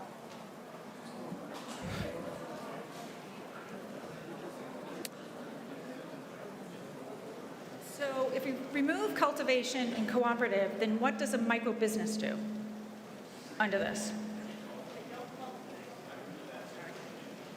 Oh, that was also removed by the friendly amendment. That got moved too. Okay. That also was removed according to the friendly amendment. So look,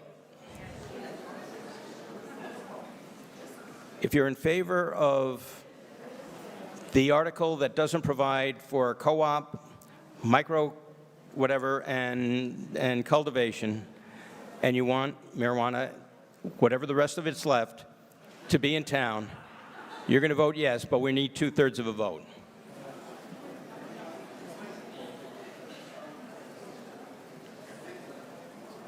You would be forgiven if you have not been following this closely.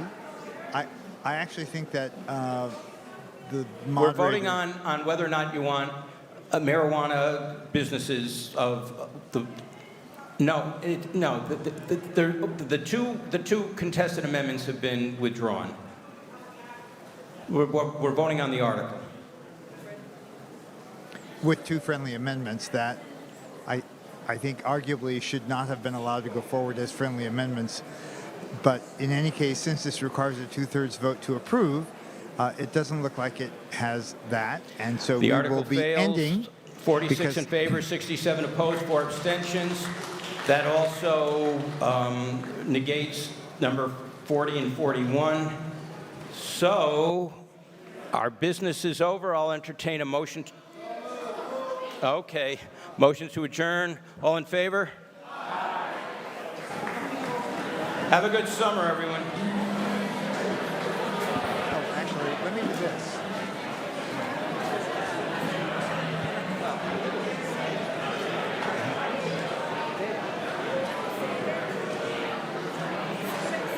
Hello, everyone. Chelmsford Telemedia and Kelly Beatty are happy to tell you that we got through the spring session of town meeting, postponed until June, in 2 nights. And that means that we won't be coming back on Thursday night. It was kind of nip and tuck there for a minute. The issue having to do with the sidewalks took a lot of time that we hadn't expected. And even the renaming, the official naming of Stedman Street took considerably longer than I thought would. And as you can see, the conclusion here, we're having to do with not 1, but 3 articles having to do with the allowance of marijuana here in town in various guises. Not just cultivation, but a company that might say package marijuana grown from outside. All were up for debate. And so the planning board tried to finesse this by dividing the sale of marijuana as distinct from all the other possible uses, including cultivation. And it was something of a house of cards. Once the other uses were voted down, there was no point in allowing the sale. And so that effectively brings town meeting to an end. It's been a very long 2 nights, and in some ways it's always complicated when zoning bylaws are on the floor. And I think that not only is it inherently complicated in general, just on its face value, I don't think the town meeting representatives spend enough time understanding the nuances of zoning. Maybe that's what the planning board is for, but ultimately many of these zoning bylaws come before the town meeting members, and they often are very confused by what they see before them. In any case, we did get through it. The one zoning bylaw that had to do with e-commerce and what's the difference between a fulfillment center versus a warehouse was actually tabled because of this very confusion until basically the fall town meeting. So we're done. We have a budget. The actual budget portion, which is important to conclude before July 1st, which is when the fiscal year begins, passed very easily, way back early on last Thursday night, with very little opposition, very little discussion. $65 million budget for the schools and a $61.3 million budget for the rest of the town operation. Sort of a level services budget going forward. There is some state money coming from the federal legislation that provided funds for repairing the economy. That will come in time, but that will be a one-shot deal. We'll certainly hear more about that on town meeting. So I invite you all to watch a replay of this because it was very interesting, and also maybe come down to the town common on the 4th of July to watch the abbreviated 4th of July parade. See the parade committee's website and Facebook postings to learn more about that. So until then, or until the fall town meeting, I, Kelly Beatty, wish all of you a terrific summer. I want to thank our staff and volunteers from Chelmsford Telemedia for making this accessible to you. We hope you've enjoyed it. Have a great night.